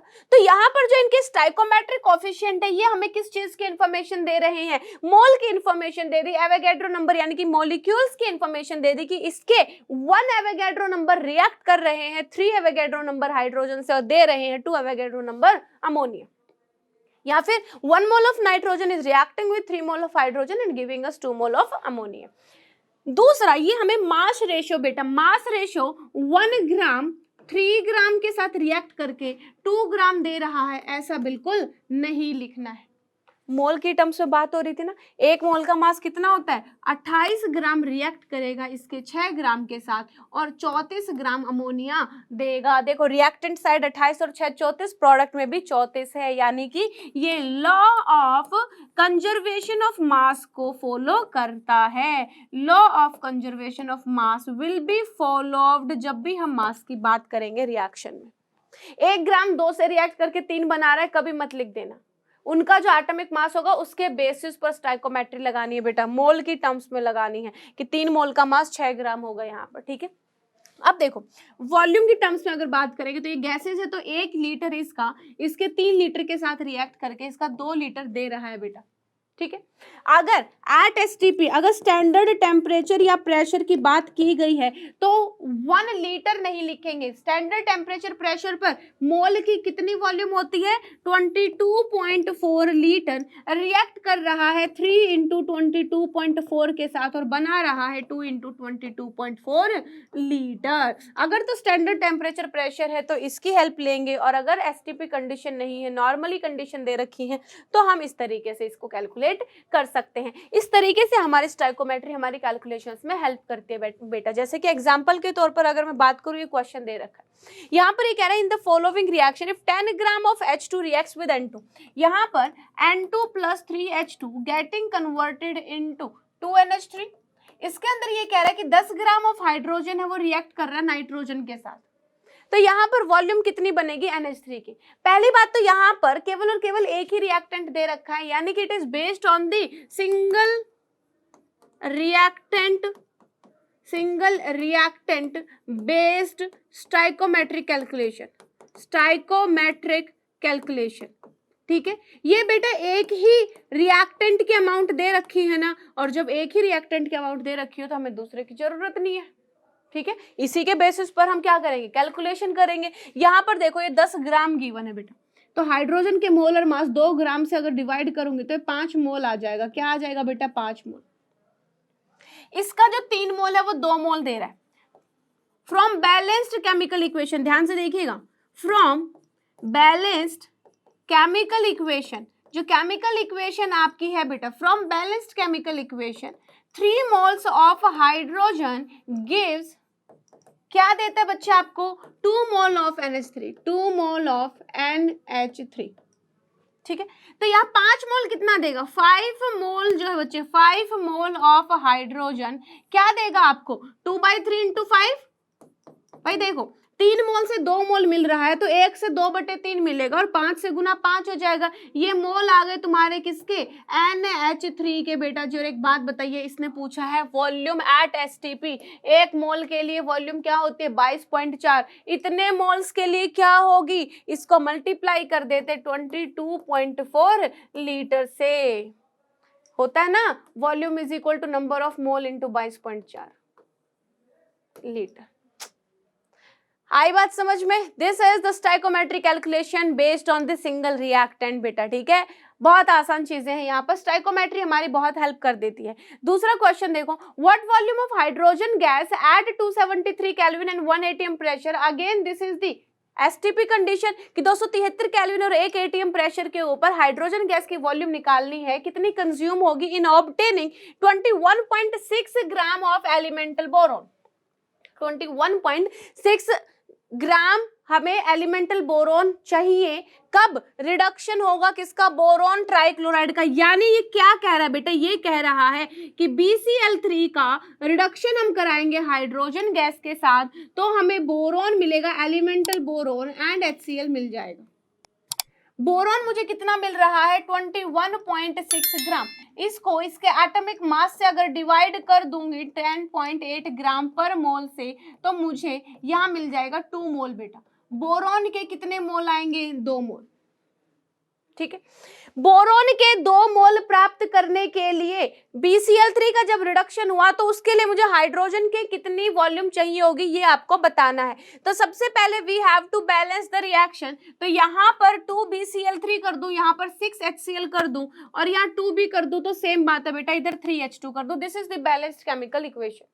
इस बैलेंस्ड केमिकल इक्वेशन से मुझे ये पता चल रहा है कि 2 मोल ऑफ बोरोन के लिए बेटा, 2 मोल बोरोन के लिए मुझे कितना हाइड्रोजन चाहिए, 3 मोल हाइड्रोजन चाहिए। और क्वेश्चन में क्या दिया कि 21.6 ग्राम बोरोन को प्राप्त करने के लिए, तो 21.6 ग्राम के लिए तो 2 ही मोल है हमारे पास, और 2 मोल के लिए कितने मोल हाइड्रोजन के चाहिए, 3 मोल हाइड्रोजन के चाहिए। और वॉल्यूम क्या होता है तुम्हारे पास, नंबर ऑफ मोल इनटू में 22.4 लीटर एट STP। तो यहाँ पर 3 × 22.4 लीटर वॉल्यूम आ जाएगी किसकी, हाइड्रोजन की, ठीक है बच्चे। ये है हमारा स्टाइकोमेट्रिक कैलकुलेशन, यानी कि केमिकल इक्वेशन को बैलेंस करो और किसी भी क्वेश्चन का सॉल्यूशन आप पा सकते हैं। समझ आ रही है बातें। अब हम करते हैं मोर देन 1 रिएक्टेंट की जब टर्म्स एंड कंडीशन हमें गिवन होती तब हम क्या करेंगे, उस कंडीशन में हम लिमिटिंग रिएजेंट को फाइंड आउट करेंगे। बेटा इसका मतलब क्या है, ध्यान से सुनिए। लिमिटिंग रिएजेंट का मतलब ये है कि मान लो मेरे पास एक रिएक्शन के अंदर 2 जो रिएक्टेंट दे रखे हैं, उन दोनों में से बेटा एक कम अमाउंट में है, एक ज्यादा अमाउंट में है, तो रिएक्शन कब तक चलेगी, जब तक ये कम अमाउंट वाला पूरा का पूरा कंज्यूम होके प्रोडक्ट बना चुका होगा। जैसे ये कम अमाउंट वाला पूरा का पूरा कंज्यूम हो चुका होगा, रिएक्शन रुक जाएगी, क्यों, क्योंकि अब तो ये खत्म हो चुका है कम अमाउंट वाला। सो द प्रोडक्ट जो बन रहा है बेटा, ये किसके बेस पर बन रहा है, लिमिटिंग रिएजेंट उस कम अमाउंट वाले के बेस पे बन रहा है, ठीक है। लिमिटिंग रिएजेंट कैसे कैलकुलेट करते हैं, रिएक्शन को सबसे पहले बैलेंस करना है और जो उनके मोल्स गिवन है उन मोल्स को डिवाइड कर देंगे किससे, उनके स्टाइकोमेट्रिक कोफिशिएंट से। जो भी मोल्स हैं बेटा इनके डिवाइड कर दो स्टाइकोमेट्रिक कोएफिशिएंट से, तो जिसकी वैल्यू लिस्ट आएगी, ये वैल्यू जिसके लिए भी कम आएगी, लिस्ट वैल्यू जिसके लिए आएगी, that will be your limiting reagent. क्या होगा वो, लिमिटिंग रिएजेंट। जैसे इस रिएक्शन को मैंने बैलेंस किया N2 + 3H2 2NH3, ये मेरी बैलेंस्ड केमिकल इक्वेशन है। क्या है बेटा, बैलेंस्ड केमिकल इक्वेशन। इसके अंदर नाइट्रोजन के 2 मोल दे रखे हैं और हाइड्रोजन के 5 मोल दे रखे हैं। अब मुझे क्या करना है, लिमिटिंग रिएजेंट फाइंड आउट करना है। लिमिटिंग रिएजेंट फाइंड आउट करना है, 2 मोल डिवाइडेड बाय कोएफिशिएंट इज 1, यहाँ पर 5 मोल कोएफिशिएंट इज 3 मोल, इसकी वैल्यू आई 2, इसकी कितनी आएगी 1.6 समथिंग, 1.66। कौन सी लिस्ट है बेटा, 2 और 1.6 में, ये क्या है तुम्हारी लिस्ट वैल्यू है, यानी कि हम बोल सकते हैं यहाँ पर हाइड्रोजन इज लिमिटिंग रिएजेंट, यानी कि the product will be formed on the basis of hydrogen, क्योंकि हाइड्रोजन क्या बेटा, लिमिटिंग अमाउंट में है। जैसे ही हाइड्रोजन पूरा कंज्यूम हो जाएगा, रिएक्शन रुक जाएगी, जो प्रोडक्ट बनना था वो बन चुका होगा। ठीक है, अब यहाँ पर देखिए, ये 2 यहाँ पर ये अगर लिमिटिंग रिएजेंट, तो प्रोडक्ट इसके बेसिस पे बनेगा। यहाँ इसका 3 मोल 2 मोल बना रहा है बेटा, 3 मोल ऑफ H2 बना रहा है 2 मोल ऑफ NH3। क्वेश्चन में गिवन कितने हैं, 5 मोल, तो 5 मोल हाइड्रोजन कितने देंगे बेटा, 5 मोल hydrogen will form 2/3 × 5, 10/3 mole of NH3 will be formed. This is your stoichiometry based calculations, more than one reactant based। एक से ज्यादा जब रिएक्टेंट गिवन होते हैं उस टाइम पर हम लिमिटिंग रिएजेंट फाइंड आउट करते हैं। कैसे फाइंड आउट करते हैं, मोल्स बाय स्टाइकोमेट्रिक कोएफिशिएंट से बेटा। अगला देखिए, यहाँ पर ये जो क्वेश्चन है क्या कह रहा है, calculate the amount of sodium oxide. आपको सोडियम ऑक्साइड की वैल्यू निकालनी है। When 2.3 gram of sodium react with the 3.2 gram of oxygen. 2 reactant दे रखे हैं, समझ आ रही है, 2 रिएक्टेंट दे रखे हैं यहाँ पर। Na+O2 रिएक्ट करके क्या बनाता है बेटा, NaO2 बनाता है, या Na2O बनाता है, Na2O बनाता है। ठीक है, तो इधर हो गया 2 Na, ये हो गया आपका ½ O2। ठीक है, सोडियम ऑक्साइड बना दिए सोडियम और ऑक्सीजन की रिएक्शन से। यहाँ पर क्वेश्चन में गिवन है ये 2.3 ग्राम और यहाँ पर ये 3.2 ग्राम। अगर मैं इनके मोल्स निकालूं तो मोल्स क्या होते हैं बच्चे, mass by molar mass, mass divided by molar मास। हाँ या ना बेटा, बिल्कुल, हाँ जी बताइए, सबको समझ आ रहा है ना। यहाँ पर मास कितना है 2.3, मोलर मास सोडियम का 23 यानी कि 0.1 मोल हो गया। यहाँ पर 3.2 ग्राम डिवाइडेड बाय मोलर मास 32, ये 0.1 मोल हो गया बेटा। दोनों के मोल्स कितने गिवन है, 0.1 0.1। बट जब एक से ज्यादा रिएक्टेंट दे रखे हैं तो लिमिटिंग रिएजेंट कैलकुलेट करेंगे। कैसे कैलकुलेट करते हैं, जो इनका स्टाइकोमेट्रिक कोएफिशिएंट है उससे डिवाइड कर दो। ठीक है, तो यहाँ पर ये कितना आया बेटा, ये आया 0.05 और ये कितना आया 0.2, यानी कि this is the least value. ये क्या है, तुम्हारी लिस्ट वैल्यू है दोनों में से, और दोनों में ये अगर कम है बेटा तो ये क्या होगा, आपका लिमिटिंग रिएजेंट होगा। और लिमिटिंग रिएजेंट अगर सोडियम है तो प्रोडक्ट किसके बेसिस पर बनेगा, सोडियम के बेसिस पर। बैलेंस्ड इक्वेशन से दिख रहा है कि 2 मोल 1 मोल सोडियम ऑक्साइड का बना रहा है। 2 mole of sodium gives you 1 mole of Na2O। 1 mole sodium oxide दे रहा है, लेकिन इसके मोल कितने 0.1 मोल, तो यहाँ 0.1 मोल कितना देगा बेटा, 1 divided by 2 × 0.1, that is equal to 0.05 mole of Na2O। Clear है, यस बच्चे, जल्दी से थम्स अप दे के बताएंगे बेटा कि हाँ मैम समझ आ रहा है, सब क्लियर है। पूरा का पूरा चैप्टर ऐसे सीक्वेंस में हमने क्लियर किया है ना, धीरे धीरे हम एक स्टेप करके बढ़ रहे हैं। सबसे पहले हमने मास के बारे में पढ़ा, एटॉमिक मास यूनिट, ग्राम एटॉमिक मास, एक्चुअल एटॉमिक मास, रिलेटिव एटॉमिक मास। फिर मैंने एवरेज एटॉमिक मास आपको कैलकुलेट करना सिखाया है ना। उसके बाद हमने परसेंटेज कंपोजिशन कैलकुलेट करना सीखा कि किसी भी मॉलिक्यूल के अंदर एक एलिमेंट का कितना परसेंटेज है। उसके बाद फिर हमने एम्पेरिकल फॉर्मूला किया and then we are doing stoichiometric calculation, जो कि इस चैप्टर का सबसे ज्यादा इंपॉर्टेंट पोर्शन। पहले मैंने आपको बताया कि जब एक ही रिएक्टेंट दे रखा होगा तो पहला स्टेप होता है रिएक्शन को बैलेंस करने का, और जब एक ही तुम्हारा रिएक्टेंट गिवन है तो उस रिएक्टेंट के बेसिस पर प्रोडक्ट बनाएंगे। जब एक से ज्यादा अगर रिएक्टेंट दे देते हैं तो सबसे पहले हम क्या करेंगे बच्चे, हम लिमिटिंग रिएजेंट फाइंड आउट करेंगे। वो कैसे करेंगे मैम, जो गिवन नंबर ऑफ मोल्स हैं हमारे रिएक्टेंट के, उनको हम उनके रिस्पेक्टिव स्टोइकोमेट्रिक कोएफिशिएंट से डिवाइड कर देंगे, और वहां पर जो सबसे छोटी वैल्यू होगी वो आपका लिमिटिंग रिएजेंट हो जाएगा, एंड लिमिटिंग रिएजेंट के बेसिस पर ही क्या बनेगा, प्रोडक्ट बनेगा। क्यों बनेगा, क्योंकि जैसे ही लिमिटिंग रिएजेंट कंज्यूम हो जाएगा, खत्म हो जाएगा, अब प्रोडक्ट बनेगा किसके साथ, बचा हुआ रिएक्टेंट रिएक्ट किसके साथ करेगा, तो इसीलिए product is formed on the basis of the limiting reagent. अब ये क्वेश्चन करके देखते हैं, बहुत ही इंटरेस्टिंग क्वेश्चन है बेटा, मजा आ जाएगा करके। अगर तुम्हें भी इस लेक्चर को देखते हुए मजा आ रहा है, सारे कॉन्सेप्ट्स क्लियर हो रहे हैं, तो do subscribe the channel and share it with your friends and give Thums up in the comment box so that you can cheer me up। ठीक है, मेरे को भी लगना चाहिए कि हाँ तुम लोगों को समझ आ रहा है। यस, हम कर सकते हैं। चलिए क्वेश्चन क्या है, a mixture of calcium chloride and sodium chloride जिसका वेट है बच्चे 4.44 ग्राम। मेरे पास एक मिक्सचर है, ठीक है, कैल्शियम क्लोराइड का और सोडियम क्लोराइड का, दोनों का मिला के मास कितना 4.44 ग्राम है। अब देखो जरा, मैंने उसकी मिक्सचर की रिएक्शन करवाई किसके साथ, सोडियम कार्बोनेट के साथ, Na2CO3 के साथ, to precipitate all the calcium plus ions as calcium carbonate।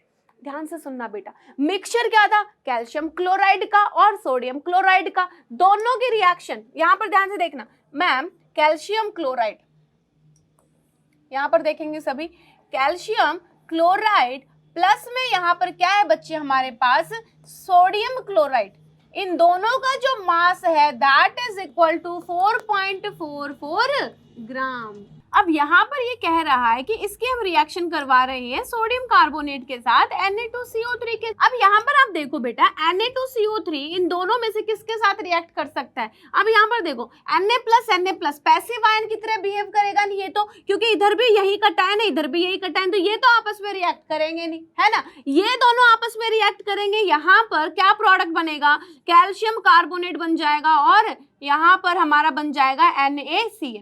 अब ध्यान से देखना बेटा, यहाँ इसने बोला कि जितना भी कैल्शियम क्लोराइड इधर था वो सारा का सारा कंज्यूम होके कैल्शियम कार्बोनेट बन चुका है, यानी कि इधर ऑलरेडी मेंशन है कि this is your limiting reagent.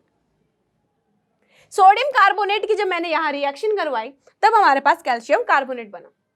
अब कैल्शियम कार्बोनेट को इसने क्या किया था, calcium carbonate so obtained is heated strongly to get 0.56 gram of calcium oxide. यहाँ पर मैंने इसको बहुत ज्यादा हीट किया तो ये सारा का सारा किसमें कन्वर्ट हो गया, कैल्शियम ऑक्साइड के अंदर कन्वर्ट हो गया, और साथ के साथ ये CO2 भी प्रोवाइड करता है बेटा। और इसका मास कितना है 0.56 ग्राम। इसने पूछा है NaCl का मास, तो अगर मैं इसका निकाल लूं तो ऑब्वियस सी बात है मिक्सचर में से इसका घटा के ये निकल जाएगा, तो मेरा अल्टीमेट गोल क्या है, CaCl2 का मास निकालना। गिवन किसका है, इसका मास गिवन है, तो कैसे करेंगे, ध्यान से देखिए बेटा। सबसे पहले मैं रिएक्शन लिख लेती हूँ कि कैल्शियम क्लोराइड रिएक्ट कर रहा है Na2CO3 के साथ, तो यहाँ पर ये मुझे दे रहा है कैल्शियम कार्बोनेट CaCO3 और प्लस में 2NaCl। अब ये जो कैल्शियम कार्बोनेट इधर से प्रोड्यूस हुआ है, इसको स्ट्रांगली जब हीट करेंगे तो कैल्शियम ऑक्साइड मिलेगा और CO2 मिलेगा। This reaction is already balanced, ठीक है। अब यहाँ 0.56 ग्राम कैल्शियम ऑक्साइड है, इसका जो एटॉमिक मास होता है बच्चे, मॉलिक्यूलर मास जो होता है दैट इज इक्वल टू 56। तो अगर मैं number of moles of calcium oxide बोलूं तो 0.56 divided by 56 is equal to 0.01 है बेटा। देखो यहाँ पर ये रिएक्शन बैलेंस है, तो इससे बोल सकते हो कि 1 mole of calcium oxide is produced by 1 mole of calcium carbonate, ठीक है। और this 1 mole of calcium carbonate जो यहाँ पर जो प्रोड्यूस हुआ बेटा, यानी कि हम ये क्या बोलेंगे कि यहाँ कैल्शियम कार्बोनेट कितना है, 1 मोल है। यहाँ पर ध्यान से सुनना, 1 mole of calcium oxide is produced by 1 mole of calcium carbonate, लेकिन तुम्हारे पास CO के मोल कितने, 0.01, यानी कि 0.01 mole of calcium oxide is produced by 0.01 mole of calcium carbonate, यानी कि ये कैल्शियम कार्बोनेट कितना है बेटा, प्रोड्यूस तो यही हुआ है ना, 0.01 मोल। और कैल्शियम क्लोराइड और कैल्शियम कार्बोनेट का स्टाइकोमेट्रिक कोफिशिएंट भी क्या है, 1 है, यानी कि 0.01 mole of calcium carbonate is produced by calcium chloride का 0.01 मोल। अब यहां पर नंबर ऑफ मोल्स जो बेटा, number of moles of calcium chloride it is equal to कितना है, 0.01। मास अगर मैं कैलकुलेट करूंगी तो क्या हो जाएगा बेटा, नंबर ऑफ मोल इनटू में molar mass.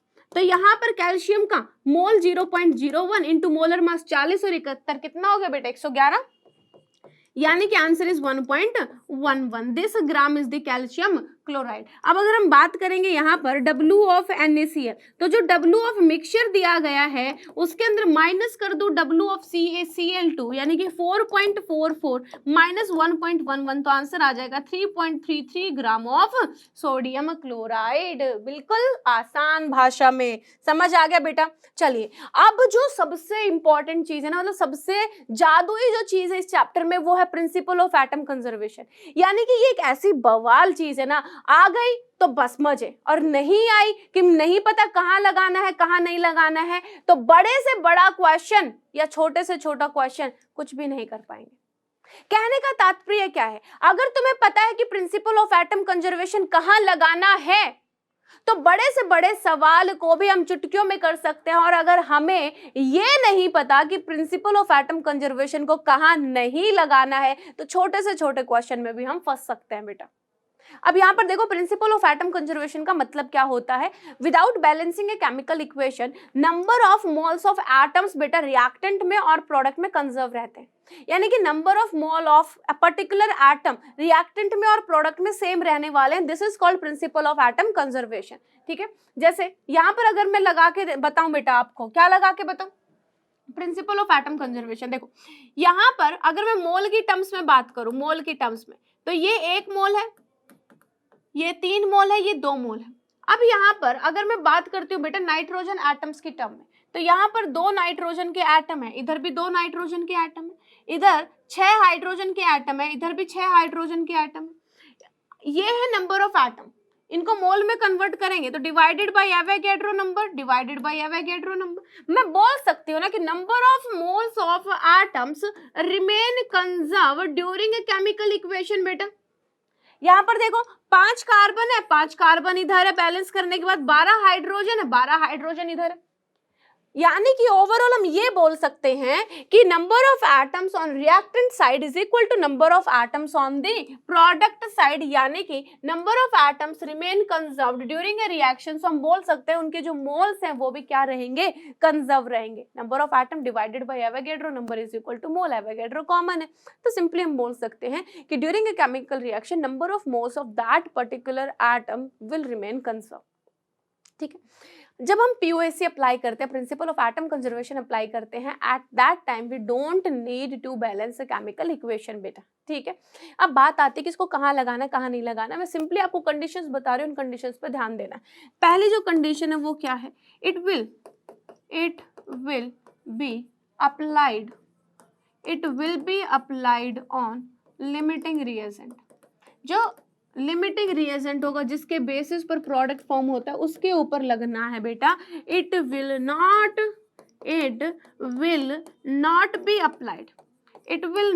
Be applied on access reagent. Access reagent के ऊपर ये अप्लाई नहीं किया जाएगा। केवल और केवल POAC अप्लाई करना है किसके ऊपर, लिमिटिंग के ऊपर, एक्सेस के ऊपर नहीं करना है बेटा। तीसरा जो पॉइंट है जो दिया गया है, ठीक है, जिसके बारे में इंफॉर्मेशन दी गई है, जो दिया गया है, ठीक है, और जो पूछा गया है, जो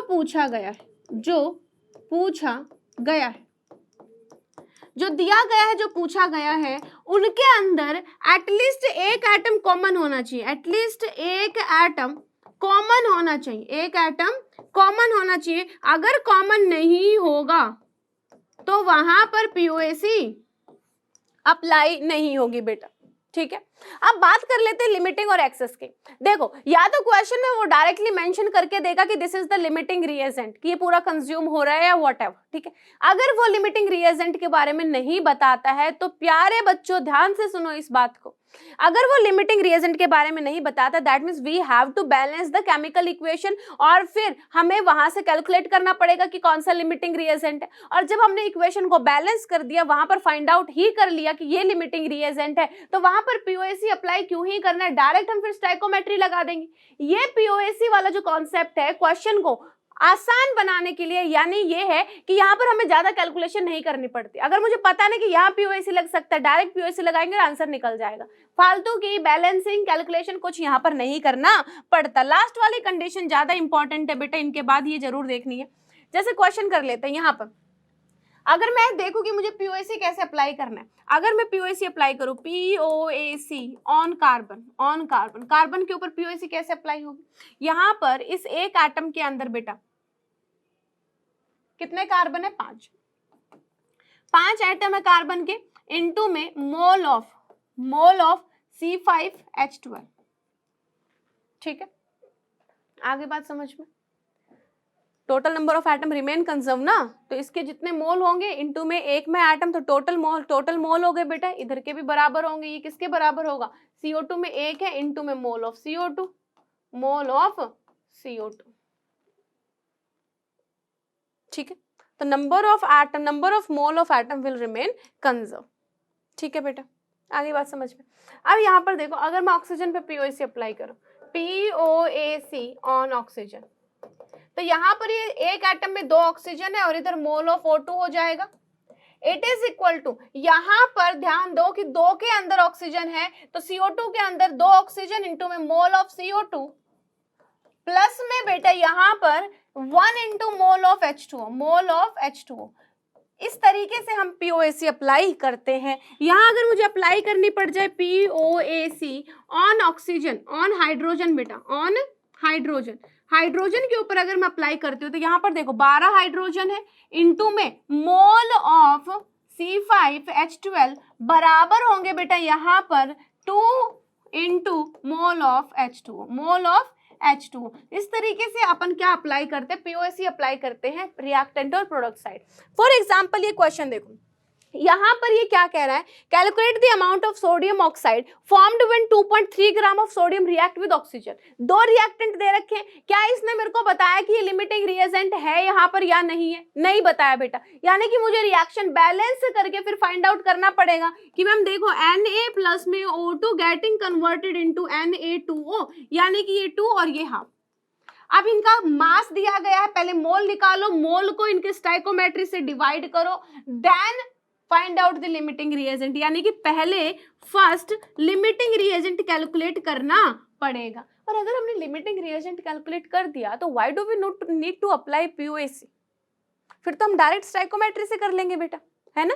पीओएसी तो वहां अप्लाई करोगे ना जहां पर मुझे लिमिटिंग रिएजेंट ना कैलकुलेट करना पड़े, बैलेंसिंग ना करनी पड़े। जैसे कि ये वाला क्वेश्चन देखो, यहाँ पर A chemist dissolve 1.95 gram pure platinum in an excess of mixture, मतलब प्लेटिनम को किसके अंदर डिसॉल्व किया गया है, एक्सेस ऑफ एनीथिंग, यानी कि पीटी क्या है तुम्हारा, ये क्या है बेटा, लिमिटिंग रिएजेंट। क्वेश्चन के अंदर ऑलरेडी मेंशन है कि ये लिमिटिंग रिएजेंट, ठीक है। फिर in an excess of mixture of hydrochloric acid and nitric acid, and then after a series of sequential steps involving several other chemical compounds of molecular formula, this ये last में बनता है। ये क्या कह रहा है, ध्यान से सुनो बेटा, कि मैंने रिएक्शन प्लेटिनम से चालू करी, बीच में बहुत सारे रिएक्शंस हुई, मुझे फर्क नहीं पड़ता, लास्ट में मेरे पास जो कंपाउंड बना वो ये बना H18N2S2O6, ये बन गया। Determine the mass of the product, इसका मास आपको निकालना है। एक बात बताओ जरा, ध्यान से सुनना, क्या पहली कंडीशन अप्लाइड है कि यहाँ पर हम लिमिटिंग रिएजेंट कैलकुलेट नहीं कर रहे, हमें ऑलरेडी पता है? बिल्कुल ma'am, platinum is the limiting reagent, बाकी जो रिएक्शंस हुई हैं वो सारी की सारी एक्सेस में हुई है, जिसे हमें फर्क नहीं पड़ता। हमें ये पता चल गया कि ये लिमिटिंग है, हाँ जी हमें पता चल गया। दूसरा स्टेप क्या है बेटा? दूसरा क्या बताया था मैंने आपको बताया था जो दिया गया है और जो पूछा गया है क्या उसके अंदर एक एटम कॉमन है? बिल्कुल कॉमन है, यहाँ पर प्लैटिनम है, इधर भी प्लैटिनम। तो क्या मैं पीओएसी अप्लाई कर दूं प्लैटिनम के ऊपर? यस बॉस, बिल्कुल POAC ऑन प्लैटिनम। यहाँ पर प्लैटिनम एक है, इनटू में mole of PT, mole of platinum, it is equal to यहाँ पर 2 प्लैटिनम है इसके अंदर और इधर मोल ऑफ दिस सब्सटेंस, यहाँ पर इस सब्सटेंस के मोल आ जाएंगे। अब ये देखो मोल क्या होता है? मास बाय मोलर मास। इसका मास स्टार्टिंग में 1.95 लिया, 1.95 मोलर मास बेटा इसका होता है 195, it is equal to 2 into इसका मास तुम्हें कैलकुलेट करना है। मोलर मास क्या था तुम यहाँ से कैलकुलेट कर सकते हो, बिल्कुल कर सकते हो। मॉलिक्यूल के अंदर जितने भी एटम्स प्रेजेंट है उन सभी के एटॉमिक मासेस को जोड़ना है बेटा। यहाँ PT2 2 गुना 195 प्लस में 10 गुना 12 प्लस में 1 गुना 18 प्लस में 14 दूनी 28, यहाँ पर S2 का कितना हो जाएगा 64 और यहाँ पर ये ऑक्सीजन का 96, सबको ऐड कर देंगे मोलर मास आ जाएगा और यहाँ से आप W इजीली कैलकुलेट कर सकते हैं बेटा। आ गई बात समझ में कि कहाँ पर POAC आपको अप्लाई करना है? जैसे यहाँ पर देखो इस वाले क्वेश्चन में 570 gram of octane undergoes combustion. Octane जो है कंबशन के अंदर जा रहा है, मतलब उसको हम जला रहे हैं ऑक्सीजन के प्रेजेंस में, in excess of oxygen. Again इस क्वेश्चन में मेंशन किया गया कि ऑक्सीजन जो है वो तुम्हारा क्या है? एक्सेस रिएजेंट है। What is oxygen? Access reagent. That means जिसको तुम जला रहे हो, जो हाइड्रोकार्बन तुमने लिया है वो क्या है? Limiting reagent. पहली कंडीशन अप्लाई हो गई? बिल्कुल हो गई। ये जो आपका ऑक्टेन है this is your limiting reagent. What would be the mass of gas collected under this condition? देखो हम आपको सबको पता है बच्चे, क्या पता है कि जब भी हम किसी हाइड्रोकार्बन को जलाते हैं, ऑक्टेन है यानी कि Ce8 8 दूनी 16 2 18 H18, जब भी इसको ऑक्सीजन की प्रेजेंस में बर्न करते हैं तो हमें CO2 गैस मिलती है और H2O लिक्विड मिलता है कि नहीं मिलता बेटा? बिल्कुल मिलता है ना। अब यहाँ पर देखो, यहाँ पर इसने पूछा है कि इसका कितना मास कलेक्ट होगा। गैस तो एक ही प्रोडक्ट में, तो इसी का मास पूछा है। जो दिया गया है, जो पूछा गया है, क्या एक एटम कॉमन है? Yes ma'am. सबसे पहले तो यहाँ पर ये लिमिटिंग फॉर्म में है, अप्लाई किया जा सकता है POAC। दूसरा जो दिया गया है, जो पूछा गया है उसमें कार्बन कॉमन है, तो POAC is applied on carbon बेटा। तो यहाँ पर 8 एटम है ना, 8 इंटू में mole of C8H18 is equal to यहाँ पर एक ही CO2 के अंदर कार्बन है बेटा, इंटू में मोल ऑफ CO2। तो यहाँ पर 8 इंटू में मास कितना गिवन है बेटा? 570 डिवाइडेड बाय मोलर मास कितना आ जाएगा? 12 8 96 और ये 18 बेटा, 8 से 14 और यहाँ पर हो गया 11, तो ये आ गया 114 बराबर 1 गुना W डिवाइडेड बाय 44। तो यहाँ से मास ऑफ CO2 गैस आ जाएगा बच्चे। तो आप देख सकते हैं कि हम यहाँ पर विदाउट बैलेंसिंग द इक्वेशन इतनी सी कैलकुलेशन में क्वेश्चन कर दे रहे हैं। तो आपको कंडीशंस पता होनी चाहिए कि एक तो आप लिमिटिंग रिएजेंट पे लगा रहे होंगे और दूसरा आपके पास जो कंडीशन है वो ये है कि जो दिया गया है, जो पूछा गया है, एक एटम कॉमन होना चाहिए बेटा। ठीक है, ये था हमारा POAC के बारे में। अब हम बात कर लेते हैं परसेंटेज यील्ड के बारे में। परसेंटेज यील्ड के बारे में अगर हम बात करेंगे तो यहाँ पर देखो बेटा, जो हमारी एक्चुअल अमाउंट आई है वो डिवाइडेड बाय जो आनी चाहिए थी वो। परसेंटेज यील्ड का क्या मतलब होता है बेटा कि मैंने दो चीजों को रिएक्ट करवाया, मुझे 100% प्रोडक्ट मिलना चाहिए था, कि जितना मैंने रिएक्ट करवाया उनसे जो मिल सकता था वो मिलना चाहिए था, लेकिन उतना ना मिलके मुझे उससे थोड़ा सा कम मिलता है, तो इसका मतलब मुझे 100% यील्ड नहीं मिली, कम यील्ड मिली है। तो परसेंटेज यील्ड कैसे कैलकुलेट करेंगे कि जो मिला है वो डिवाइडेड बाय जो जितना मिलना चाहिए था इनटू में 100 बेटा। ठीक है, तो यहाँ पर ये कम मिला है ना, छोटे वाली जो वैल्यू है बेटा, या फिर ये बोल सकते हैं कम वाली वैल्यू, यहाँ पर जो बड़ी वैल्यू है कि जो मिलना चाहिए था, या फिर ये कह लो जो ज्यादा अमाउंट आ सकती थी बेटा 100% यील्ड वाली, इनटू में 100, ये हो गया आपका परसेंटेज यील्ड। ठीक है, इसका मतलब ये मानो कि मैंने खाना पीना अच्छे से किया, मैं 8 घंटे पढ़ सकता था। ठीक है, मैंने नॉर्मल डिसाइड कितना किया था, मेरा एक्सपेक्टेड कितना था कि मैं अब 8 घंटे बैठ के पढ़ूंगा, लेकिन मैंने खाना ज्यादा खा लिया, 2 चपाती ज्यादा खा ली, और ज्यादा खाते मुझे नींद लग गई। अब आलस तो आते ही खाना खाते हुए, 8 घंटे कैसे पढ़ पाएंगे? लेकिन फिर भी मैं डेडिकेटेड था, नहीं मेरे को 8 बैठना, 8 बैठना, 8 घंटे बैठना, बैठना ही बैठना, 8 घंटे बैठना। आप खुद बताइए, क्या आपकी 100% यील्ड निकल पाएगी? आप एक तो हल्का भोजन लेके, हल्का आहार लेके बैठते बच्चे, तो उसमें आपकी प्रोडक्टिविटी ज्यादा आती है। एक आप भर पेट ऐसा छोले भटूरे सब ठूस ठास के बैठे हो, उस टाइम पे क्या तुम 8 घंटे अगर पढ़ते भी हो तो क्या उतनी प्रोडक्टिविटी मिल पाएगी? क्या उतनी यील्ड आपको मिल पाएगी? नहीं मिल पाएगी, 100% से कम मिलेगी। तो जितना घंटा आपने पढ़ा, जितना तुम पढ़ना चाह रहे थे, पढ़ सकते थे, multiply by 100, this is called percentage yield बच्चे। जैसे कि फॉर एग्जांपल यहाँ पर देखो, यहाँ पर हमें क्वेश्चन में दिया गया कि कैल्शियम कार्बोनेट को जब अपन हीट करते हैं तो कैल्शियम ऑक्साइड प्लस CO2 हमें मिल रहा है। On heating 40 gram of calcium carbonate 20 gram of calcium oxide दे रहा है, तो परसेंटेज यील्ड निकालनी है। देखो बेटा, सबसे पहले हम क्या करेंगे, कैल्शियम कार्बोनेट जो है वो हीट करने पर कितना दे रहा है? कैल्शियम ऑक्साइड प्लस में CO2 दे रहा है।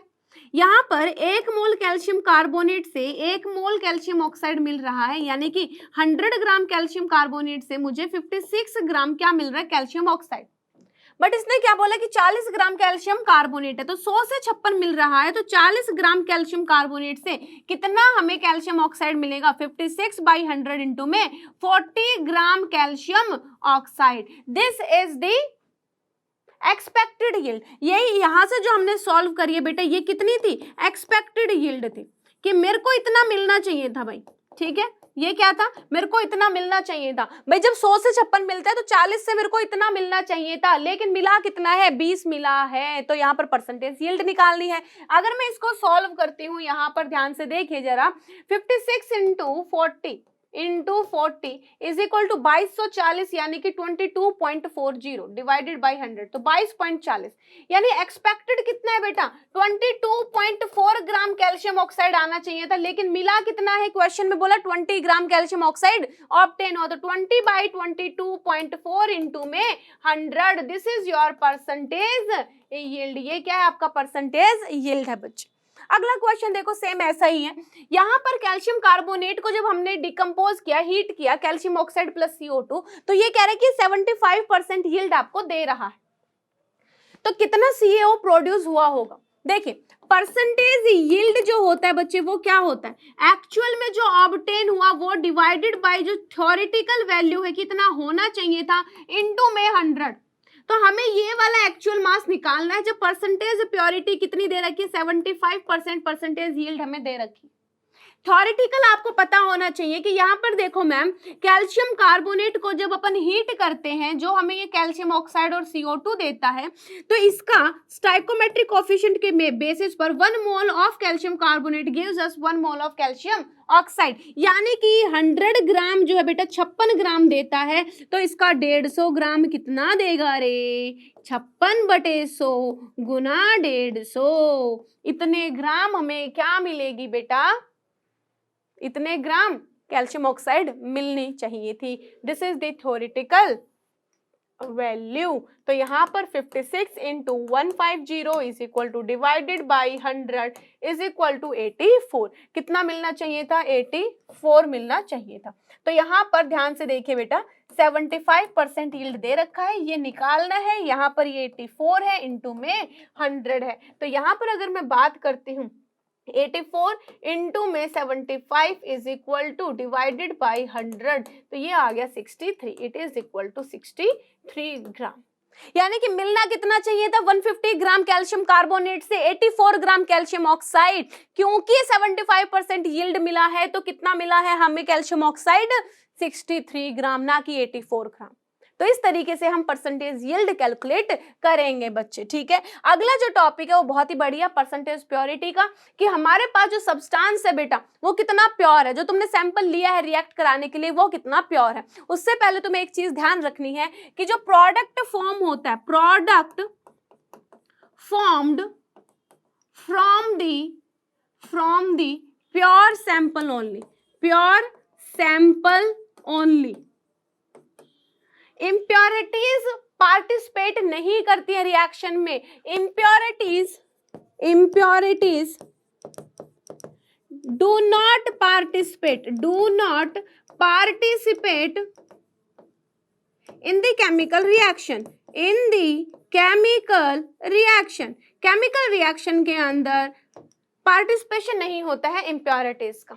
ठीक है बच्चे, तो यहाँ पर परसेंटेज प्योरिटी कैसे कैलकुलेट करेंगे, mass of pure compound divided by जो हमारा इम्प्योर सैंपल था इनटू में 100। तो बेसिकली मुझे प्योर कंपाउंड का ही मास निकालना होता है बच्चे, इम्प्योर का सैंपल का क्वेश्चन में गिवन होता है। ठीक है, चलिए कैलकुलेट करना शुरू करते हैं। इस वाली लाइन को याद रखेंगे कि हमारे पास जो भी सैंपल गिवन है ना बेटा कि ये रिएक्ट कर रहा है, उस सैंपल की जो impurities that doesn't participate in the chemical reaction. यानी कि मैं ये बोल सकती हूँ यहाँ पर जो प्रोडक्ट बन रहा है वो किससे बन रहा है बेटा, प्योर सैंपल से बन रहा है। ठीक है, आई बात समझ में, वो प्योर होगा बेटा वहां पर। जैसे ये क्वेश्चन देखो, 2 ग्राम KClO3 on heating gave 7.45 gram KCl। यहाँ पर मेरे पास KClO3 था, इसको जब मैंने हीट किया KCl प्लस में O2, जब इसको हीट किया, ध्यान से देखो ये क्या कह रहा है, ये कह रहा है कि यहाँ पर मेरे पास 20 ग्राम था और ये 7.45 ग्राम KCl मुझे मिल गया। अब इसने बोला calculate the percentage purity of KClO3। तो प्यारे बच्चों ध्यान से सुनो, जो आपका KCl बना है 7.45, ये किससे बना होगा, प्योर वाली चीज से ही तो बना होगा, और ये तो प्योर प्लस इम्प्योर दोनों है। ठीक है, अब यहाँ पर देखो, पोटेशियम होता है बेटा 39, क्लोरीन होता है 35.5 और ऑक्सीजन होता है 48। तो यहाँ पर आई थिंक 124.5 हो चुका है कि 124.5 gram of KClO3, 124.5 gram KClO3 gives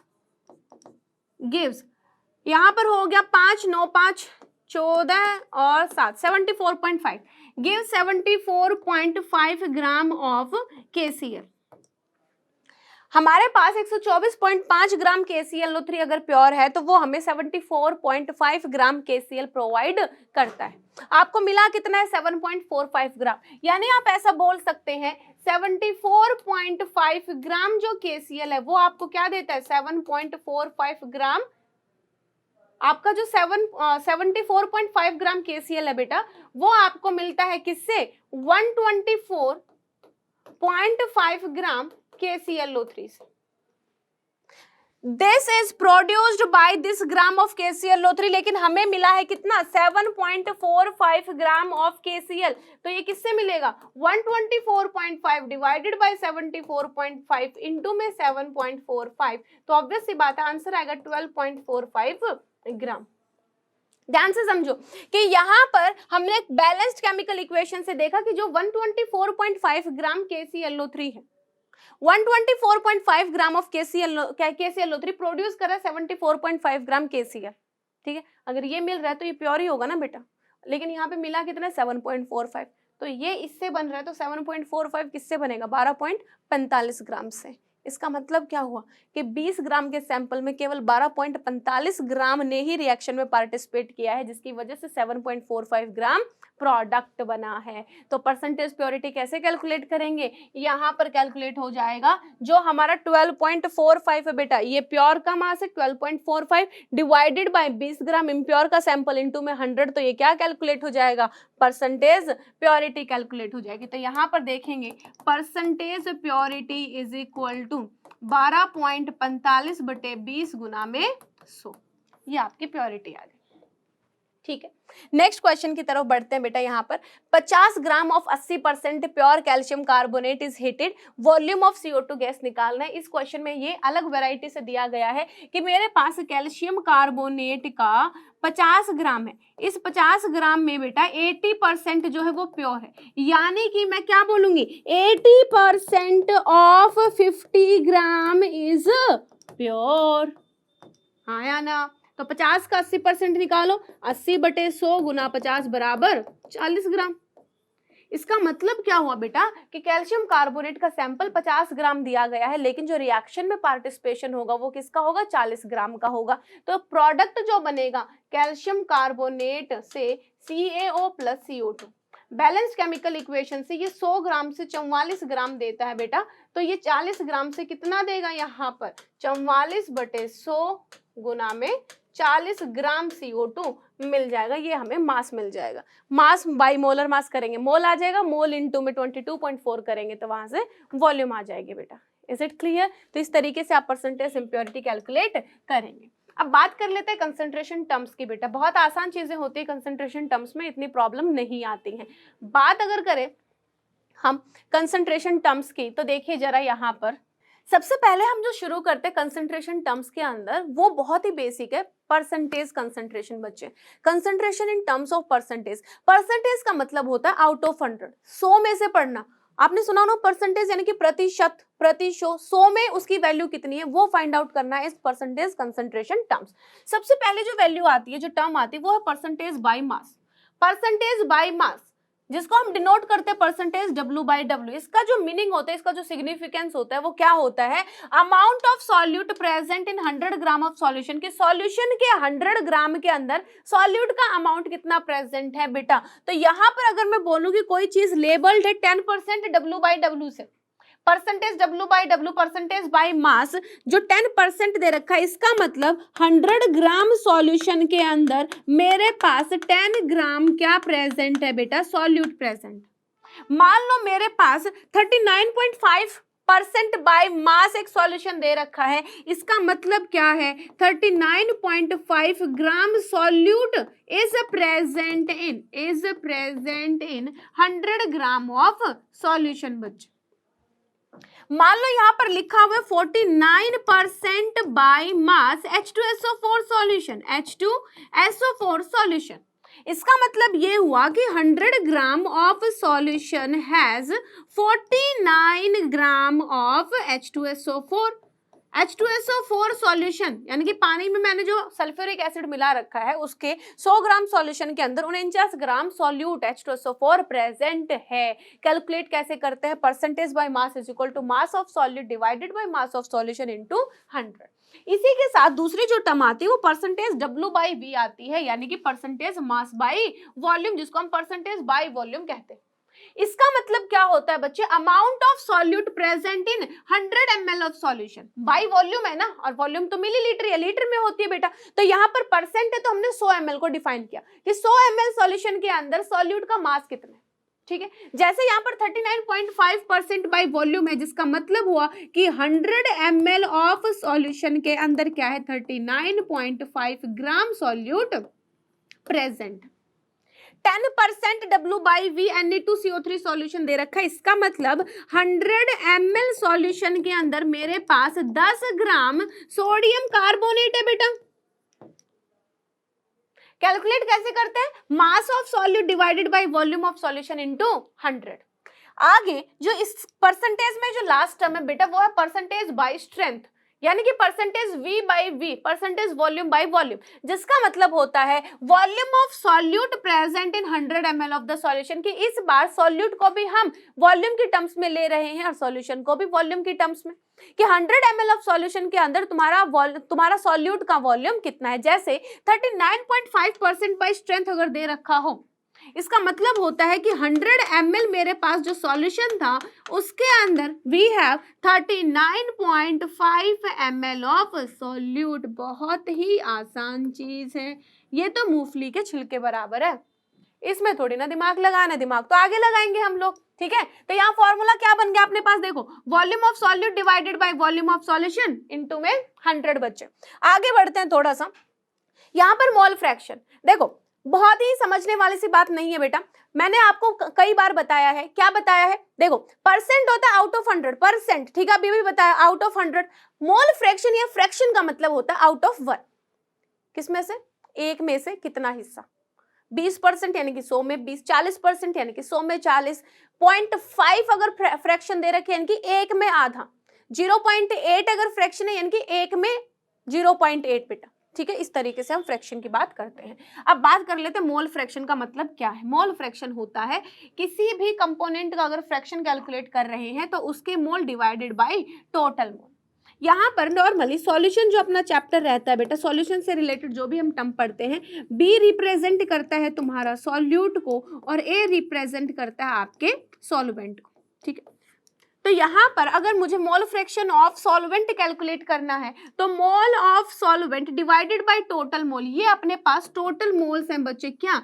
mole of solvent plus mole of solute. और मोल्स कैसे कैलकुलेट कर सकते हैं? डायरेक्ट दे रखा है तो बहुत बढ़िया, नहीं तो मास बाय मोलर मास से क्या कैलकुलेट कर लेंगे? सबसे पहले हम मोल कैलकुलेट कर लेंगे। एक ना एक इन्फॉर्मेशन गिवन होगी बच्चे जिसकी हेल्प से आप कैलकुलेट कर सकते हैं। ठीक है, ये क्लियर हो गया। चलिए ये क्वेश्चन देखो बहुत आसान है, करके देखते हैं। Solution is prepared by dissolving 9.8 gram of H2SO4, यानी कि अपन एक सॉल्यूशन बना रहे हैं जिसके अंदर 9.8 ग्राम आपका H2SO4 है, यानी कि सॉल्यूट है। इन 54 ग्राम ऑफ वाटर, सॉल्वेंट क्या है आपका? वाटर है। 54 ग्राम दे रखा है बेटा। What is the mole fraction of H2SO4? H2SO4 आपका सॉल्यूट है। क्या है? सॉल्यूट है। वाटर क्या है? सॉल्वेंट। यहाँ पर तुमसे XB पूछा गया है, मोल फ्रैक्शन ऑफ सॉल्यूट पूछा गया, जो कि बराबर हो जाएगा NB divided by Na plus NB। अब मोल कैसे निकालेंगे? मैंने अभी अभी बताया, डायरेक्ट अगर नहीं दे रखा है हमें बेवकूफ बनाने के लिए तो क्या करेंगे? नॉर्मली मास दे रखा है 9.8, मोलर मास H2SO4 का कितना होता है? 98 ग्राम पर मोल। तो यहां पर लिख देंगे 98, इट इज इक्वल टू 0.1।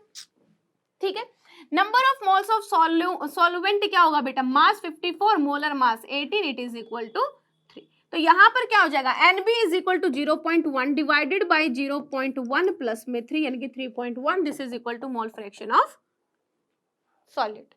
आपको ये पता होना चाहिए कि हमने, जैसे मैंने अभी अभी आपको बताया कि मोल फ्रैक्शन यानी कि आउट ऑफ 1 बेटा, तो जितने भी कंपोनेंट प्रेजेंट होंगे सभी की मोल फ्रैक्शंस का जो जोड़ होगा ना वो अल्टीमेट 1 होगा। ये था हमारा मोल फ्रैक्शन। आगे बात कर लेते हैं बेटा मोलैरिटी के बारे में। सबको पता है मोलैरिटी क्या होता है? Number of moles of solute divided by volume of the solution in litre. अगर ये लीटर में नहीं है, मिलीलीटर में लिखते हो तो मल्टीप्लाई क्या हो जाएगा? 1000 हो जाएगा बेटा। Molarity is equal to number of mole of solute divided by volume. अगर मिलीलीटर में ले लेते हो तो यहाँ पर क्या आ जाएगा? 1000 आ जाएगा। ठीक है, मोलैरिटी जो होती है बेटा टेम्परेचर डिपेंडेंट होती है। मोलैरिटी क्योंकि इसके अंदर वॉल्यूम आता है तो ऑब्वियस सी बात है, this is the concentration term that is the temperature dependent. ये क्या है बेटा? हमारी टेम्परेचर डिपेंडेंट है। जो मास वाले टर्म्स है ना, जिसके अंदर वॉल्यूम नहीं आता केवल मास आता है, वो टेम्परेचर इंडिपेंडेंट होते हैं। टेम्परेचर से उन पे कोई फर्क नहीं पड़ता है बेटा। ठीक है, अब यहाँ पर देखो मैंने मोलैरिटी समझाया, denoted by capital M, it is equal two moles of solute that is NB divided by volume of solution. अब अगर NB बेटा मोल्स डायरेक्ट नहीं दे रखे हैं, इसका मतलब क्या है? मास गिवन होगा, मास बाय मोलर मास करके मोल कैलकुलेट कर लेंगे। ठीक है, चलिए यहाँ पर देखो, जैसे कि calculate mass of H2SO4 in 150 ml of solution. सबसे पहले क्या है? V सॉल्यूशन दे रखा है 150 ml, मोलैरिटी तुम्हें दे रखी है बेटा 2.5, W ऑफ सॉल्यूट आपसे कैलकुलेट करवा रहा है, तो बहुत ही simply M is equal to NB divided by volume in ml, और यहाँ मल्टीप्लाई कर देंगे 1000 से। मोल्स कैसे कैलकुलेट करेंगे? NB is equal to W divided by MB। M क्या है बेटा आपका? यहाँ पर H2SO4 है तो 98, पुट कर दो। मोलैरिटी कितनी है ma'am? 2.5, it is equal to W divided by 98 into volume हो गई 150 इंटू में 1000। निकाल लीजिए यहाँ से W की वैल्यू, तो यहाँ से हम मोलैरिटी की टर्म्स में निकाल लेते हैं। देखो बेटा, अगर आपके सामने 2.5 मोल लिखा हुआ है तो इसको क्या, यहाँ पर 2.5 मोलर लिखा हुआ है बेटा, ध्यान से समझना, इसका सिग्निफिकेंस समझ लेते हैं। 2.5 M लिखने का मतलब ये है कि 2.5 moles of solute present in 1000 ml और 1 litre of the solution. Solution के 1000 ml के अंदर 2.5 मोल सॉल्यूट के प्रेजेंट है। वॉल्यूम कितनी गिवन थी? 150 ml। तो यहां से भी निकाल सकते हो कि भाई 1000 में 2.5 प्रेजेंट, 150 में कितना प्रेजेंट होगा, तो डायरेक्ट NB आ जाएगा। बट इतना लंबा क्यों करना, हम तो W/M से सॉल्व कर लेंगे बेटा। बात कर लेते हैं मोलैरिटी की। मोलैरिटी क्या होता है? मास इंडिपेंडेंट, मास डिपेंडेंट होता है, वॉल्यूम इंडिपेंडेंट होता है बेटा। यहाँ पर moles of solute divided by weight of solvent in kilogram लेना। मोलैरिटी के अंदर moles of solute divided by volume of the solution ना, यहाँ पर वेट ऑफ सॉल्वेंट हम ले रहे हैं, तो मोलैरिटी क्या हो जाएगा यहाँ पर? It is equal to NB divided by weight of solvent, W A से रिप्रेजेंट कर रहे हैं। अगर ये ग्राम में है तो इधर मल्टीप्लाई कर देंगे 1000 से। It is denoted by small m बेटा। ठीक है, समझ आ रहा है सबको? मैं आशा कर रही हूँ आपको ये सारी चीजें क्लियर हो रही हैं बेटा। हमारे जो कमेंट बॉक्स है उसके अंदर थम्स अप देते रहो ताकि मुझे दिखता रहे, है ना। अब ये क्वेश्चन तुम करके दिखा दो। ये तो कर सकते हो, नहीं कर सकते? कर लोगे, मुझे पता है। देखो मोलैलिटी कैलकुलेट करनी है 1 लीटर ऑफ सॉल्यूशन की, 80% H2SO4 W/V दे रखा है, तो सबसे पहले जल्दी से लिख के बता दो 80% W/V का मतलब क्या होता है। 80% W/V का मतलब क्या हुआ मैम, 100 ml हमारे पास सॉल्यूशन था, उसके अंदर 80 ग्राम मेरे पास क्या प्रेजेंट है, सॉल्यूट प्रेजेंट है, यानी कि WB की वैल्यू दे रखी है 80 ग्राम। वॉल्यूम ऑफ सॉल्यूशन मेरे पास कितना दे रखा है, 100 ml दे रखा है। इस वाली इंफॉर्मेशन से मैंने ये चीज निकाली। आगे क्या पूछ रहे हैं, calculate molality of 1 litre of solution of 80% H2SO4। अब ये कह रहा है कि 1 लीटर, देख रहे हो 1 लीटर बोल दिया इसने। Given that density of the solution is 1.80 gram per ml। यहां पर डेंसिटी ऑफ सॉल्यूशन कितनी दे रखी है बेटा, ध्यान से देखिए, डेंसिटी दे दी है 1.80 ग्राम per ml। Volume of solution आपको दे दिया है इसने 1 लीटर यानी कि 1000 ml। Density is equal to mass by volume होता है, तो सबसे पहले मास ऑफ सॉल्यूशन हम निकाल लेंगे, जो कितना आएगा बेटा, डेंसिटी इंटू वॉल्यूम, जो कि 1.80 इंटू वॉल्यूम में कितना है बेटा 1000, यानी कि यहां से 2 जीरो कैंसिल करेंगे तो 1800 ग्राम आ जाएगा। क्या आ जाएगा, 1800 ग्राम सॉल्यूशन का वेट आ चुका है। सॉल्यूशन का वेट है आपके पास यहाँ पर सॉल्यूट का वेट है बेटा, और अगर सॉल्यूट का और सॉल्यूशन का वेट है तो क्या सॉल्वेंट का मास निकाल सकते हैं, और सॉल्वेंट का मास निकल गया तो मोल्स डिवाइडेड बाय सॉल्वेंट का मास इनटू में 1000 करते ही आपके पास मोलैलिटी आ जाएगी। ये जो मास दिया है ये 100 ml में दिया गया, लेकिन सॉल्यूशन आपका 100 ml नहीं है, 1000 ml है, तो 100 में जब 80 है तो 1000 में कितना हो जाएगा, 800 हो जाएगा बेटा। तो उस हिसाब से आप आंसर कैलकुलेट कर लेंगे। चलिए यहाँ पर हम बात कर लेते हैं स्ट्रेंथ की। स्ट्रेंथ क्या होता है बेटा, ग्राम पर लीटर होता है, ध्यान से देखिएगा। स्ट्रेंथ जो होता है वो ग्राम पर लीटर यूनिट में होता है। अब एक बात बताइए, मेरे पास मोलरिटी जो है वो मोल पर लीटर में होती है, इसको अगर मल्टीप्लाई में मोलर मास से कर दूं जो कि ग्राम पर मोल होता है, तो मोल से मोल कैंसिल, ग्राम पर लीटर आ जाएगा। यानी कि स्ट्रेंथ को ऑटोमेटिकली मैं क्या बोल सकती हूँ, मोलरिटी इंटू में मोलर मास, मोलरिटी इंटू में molar mass, that is equal to your strength बेटा। ठीक है, तो स्ट्रेंथ अगर आपको कैलकुलेट करनी होती है तो मोलरिटी को मल्टीप्लाई कर देते हैं उस सब्सटेंस के मोलर मास से, तो ये हो गया आपका स्ट्रेंथ। यूनिट इज ग्राम पर लीटर। यहां से क्वेश्चन देखते हैं बेटा, the density of a solution prepared by dissolving 120 gram of urea in 1000 gram of water is 1.15 gram per ml। Molarity आपको कैलकुलेट करनी, कैसे कैलकुलेट करेंगे, देखो मास और वॉल्यूम को एक दूसरे से रिलेट करने वाली एक ही चीज है डेंसिटी। डेंसिटी अगर है तो ऑब्वियस सी बात है, हम मास गिवन होगा तो वॉल्यूम निकाल लेंगे, वॉल्यूम अगर गिवन होगा तो मास निकाल लेंगे। एक दूसरे को हम इंटर रिलेट कर सकते हैं, मोलैरिटी और मोलैलिटी को एक दूसरे से इंटर रिलेट किया जा सकता है। जैसे इस क्वेश्चन को देखो, डेंसिटी ऑफ ए सॉल्यूशन जो है बेटा वो कितनी दे रखी है, यहाँ पर density of a solution is equal to 1.15 gram per ml। ठीक है, यहां पर 1000 ग्राम ऑफ वाटर यानी कि W ऑफ सॉल्वेंट जो है वो मेरा 1000 ग्राम है। 120 ग्राम यूरिया यानी कि WB जो है वो 120 ग्राम है, यानी कि W ऑफ सॉल्यूशन कितना हो जाएगा बेटा, 1120 ग्राम सॉल्यूशन का वेट हो गया। डेंसिटी गिवन है तो क्या मैं यहां से वॉल्यूम निकाल सकती हूँ, density is equal to mass by volume, volume is equal to mass by density. तो यहाँ से W की वैल्यू आपके पास कितनी है बेटा 1120, और यहाँ ये कितनी आ गई 1.15 ग्राम पर ml। वॉल्यूम आ जाएगा। मोलरिटी आपको कैलकुलेट करना है, molarity is equal to given mass divided by molar mass into में वॉल्यूम ऑफ सॉल्यूशन, अगर ml में है तो यहाँ पर 1000। देखो W भी आपको पता है बेटा 120 ग्राम यूरिया है, मोलर मास इसका गिवन है 60 है। ठीक है, वॉल्यूम आपने यहां से कैलकुलेट कर लिया है इनटू मल्टीप्लाई बाय 1000, तो यहां से क्या कैलकुलेट हो जाएगा, मोलरिटी। सो मोलरिटी और मोलैलिटी को एक दूसरे से रिलेट करने के लिए हमारे पास एक टर्म होती है, एक जादुई छड़ी होती है जिसको हम डेंसिटी नाम से बुलाते हैं। अगर डेंसिटी है तो हम इन दोनों को रिलेट कर सकते हैं। ठीक है बेटा, कर लेंगे, बहुत बढ़िया। चलिए अब बात कर लेते हैं डाइल्यूशन ऑफ सॉल्यूशन की। ये बहुत ही इंपॉर्टेंट चीज है जो मैं बताना चाहती हूँ।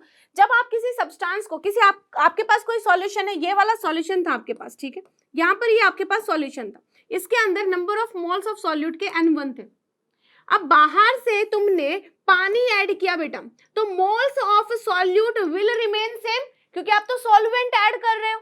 ठीक है, तो ध्यान से समझना इस चीज को कि on adding solvent in A solution means on dilution number of moles of solute remains constant. अगर आप डाइल्यूट कर रहे हैं बच्चे किसी चीज को, if you are diluting a solution, तो यहाँ पर N1 बराबर N2 होगा, यानी कि हम बोल सकते हैं M1V1 is equal to M2V2 होगा, डाइल्यूशन अगर हो रहा है तो। और अगर आप मिक्सिंग कर रहे हैं बेटा, तो अगर तुमने दो सॉल्यूशंस की मिक्सिंग कर दी है तो जो फाइनल नंबर ऑफ मोल्स होंगे बेटा टोटल, वो क्या हो जाएंगे उस पूरे सॉल्यूशन के अंदर, N1 प्लस N2, यानी कि M1V1 प्लस M2V2 जो है बेटा, ये क्या हो जाएगा, final molarity into final volume. तो दो चीजों को मिलाने के बाद जो फाइनल मोलरिटी होगी MF, वो क्या हो जाएगा, M1V1 plus M2V2 divided by final volume. This is the formula to calculate the final molarity. जैसे कि यहाँ पर देखिए आप, इस क्वेश्चन की अगर हम बात करते हैं बेटा, what will be the final concentration when 20 ml of 6 molar HCl।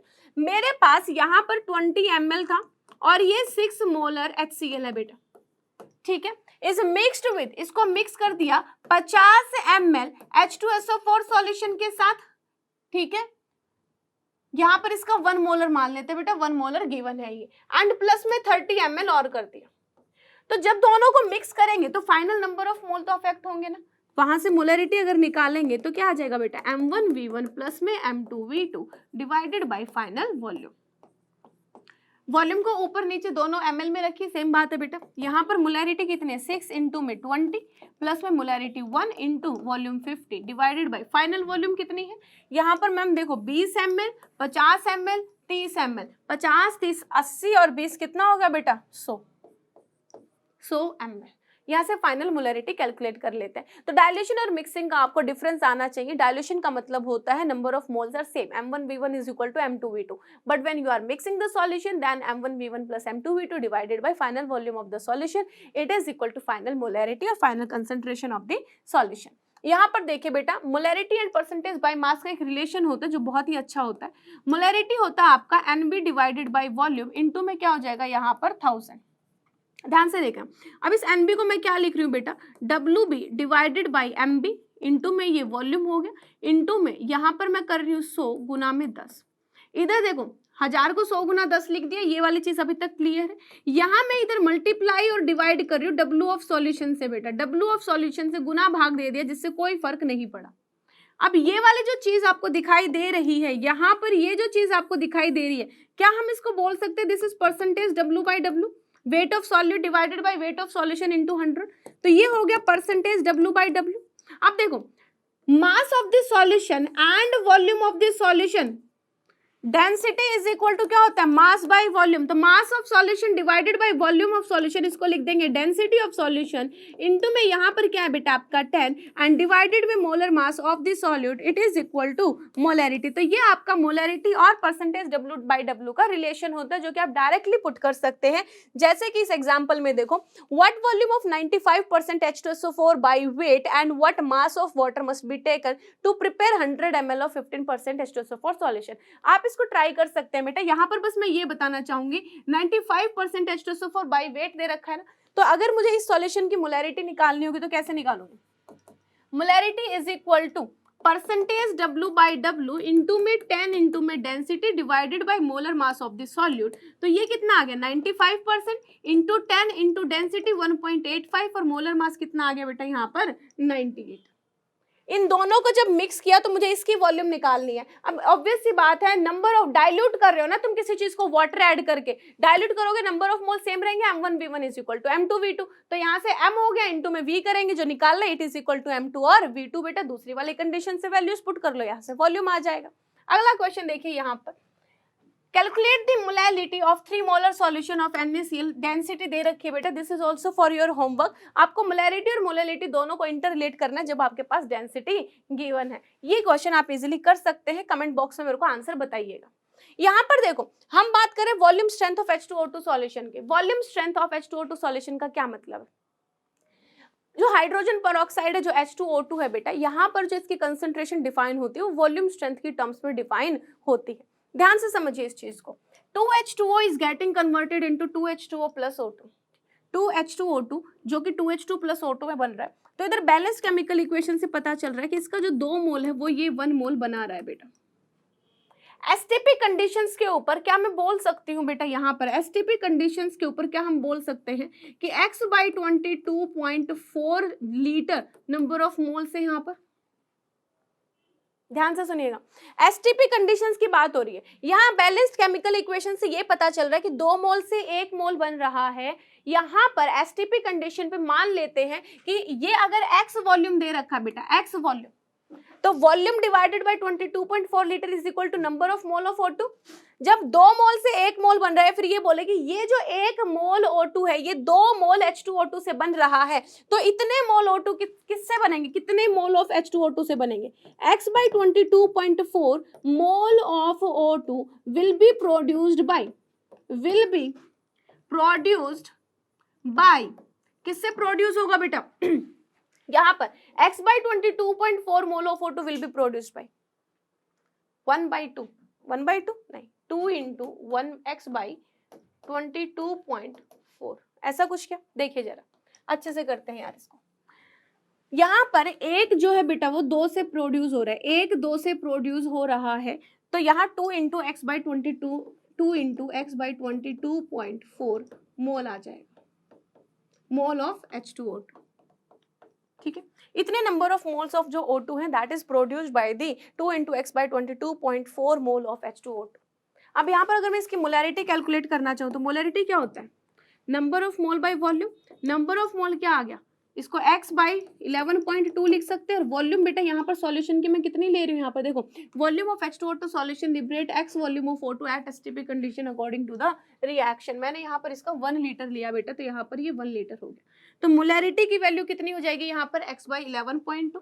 Normality क्या होता है बेटा? Normality is equal to molarity into n factor, और n फैक्टर ऑफ H2O2 होता है हमारा 2, तो 2 से मल्टीप्लाई किया तो volume strength divided by 5.6। Strength जो है बेटा वो मोलैरिटी इंटू मोलर मास होता है, तो molar mass of H2O2 is 34, multiply कर दिया।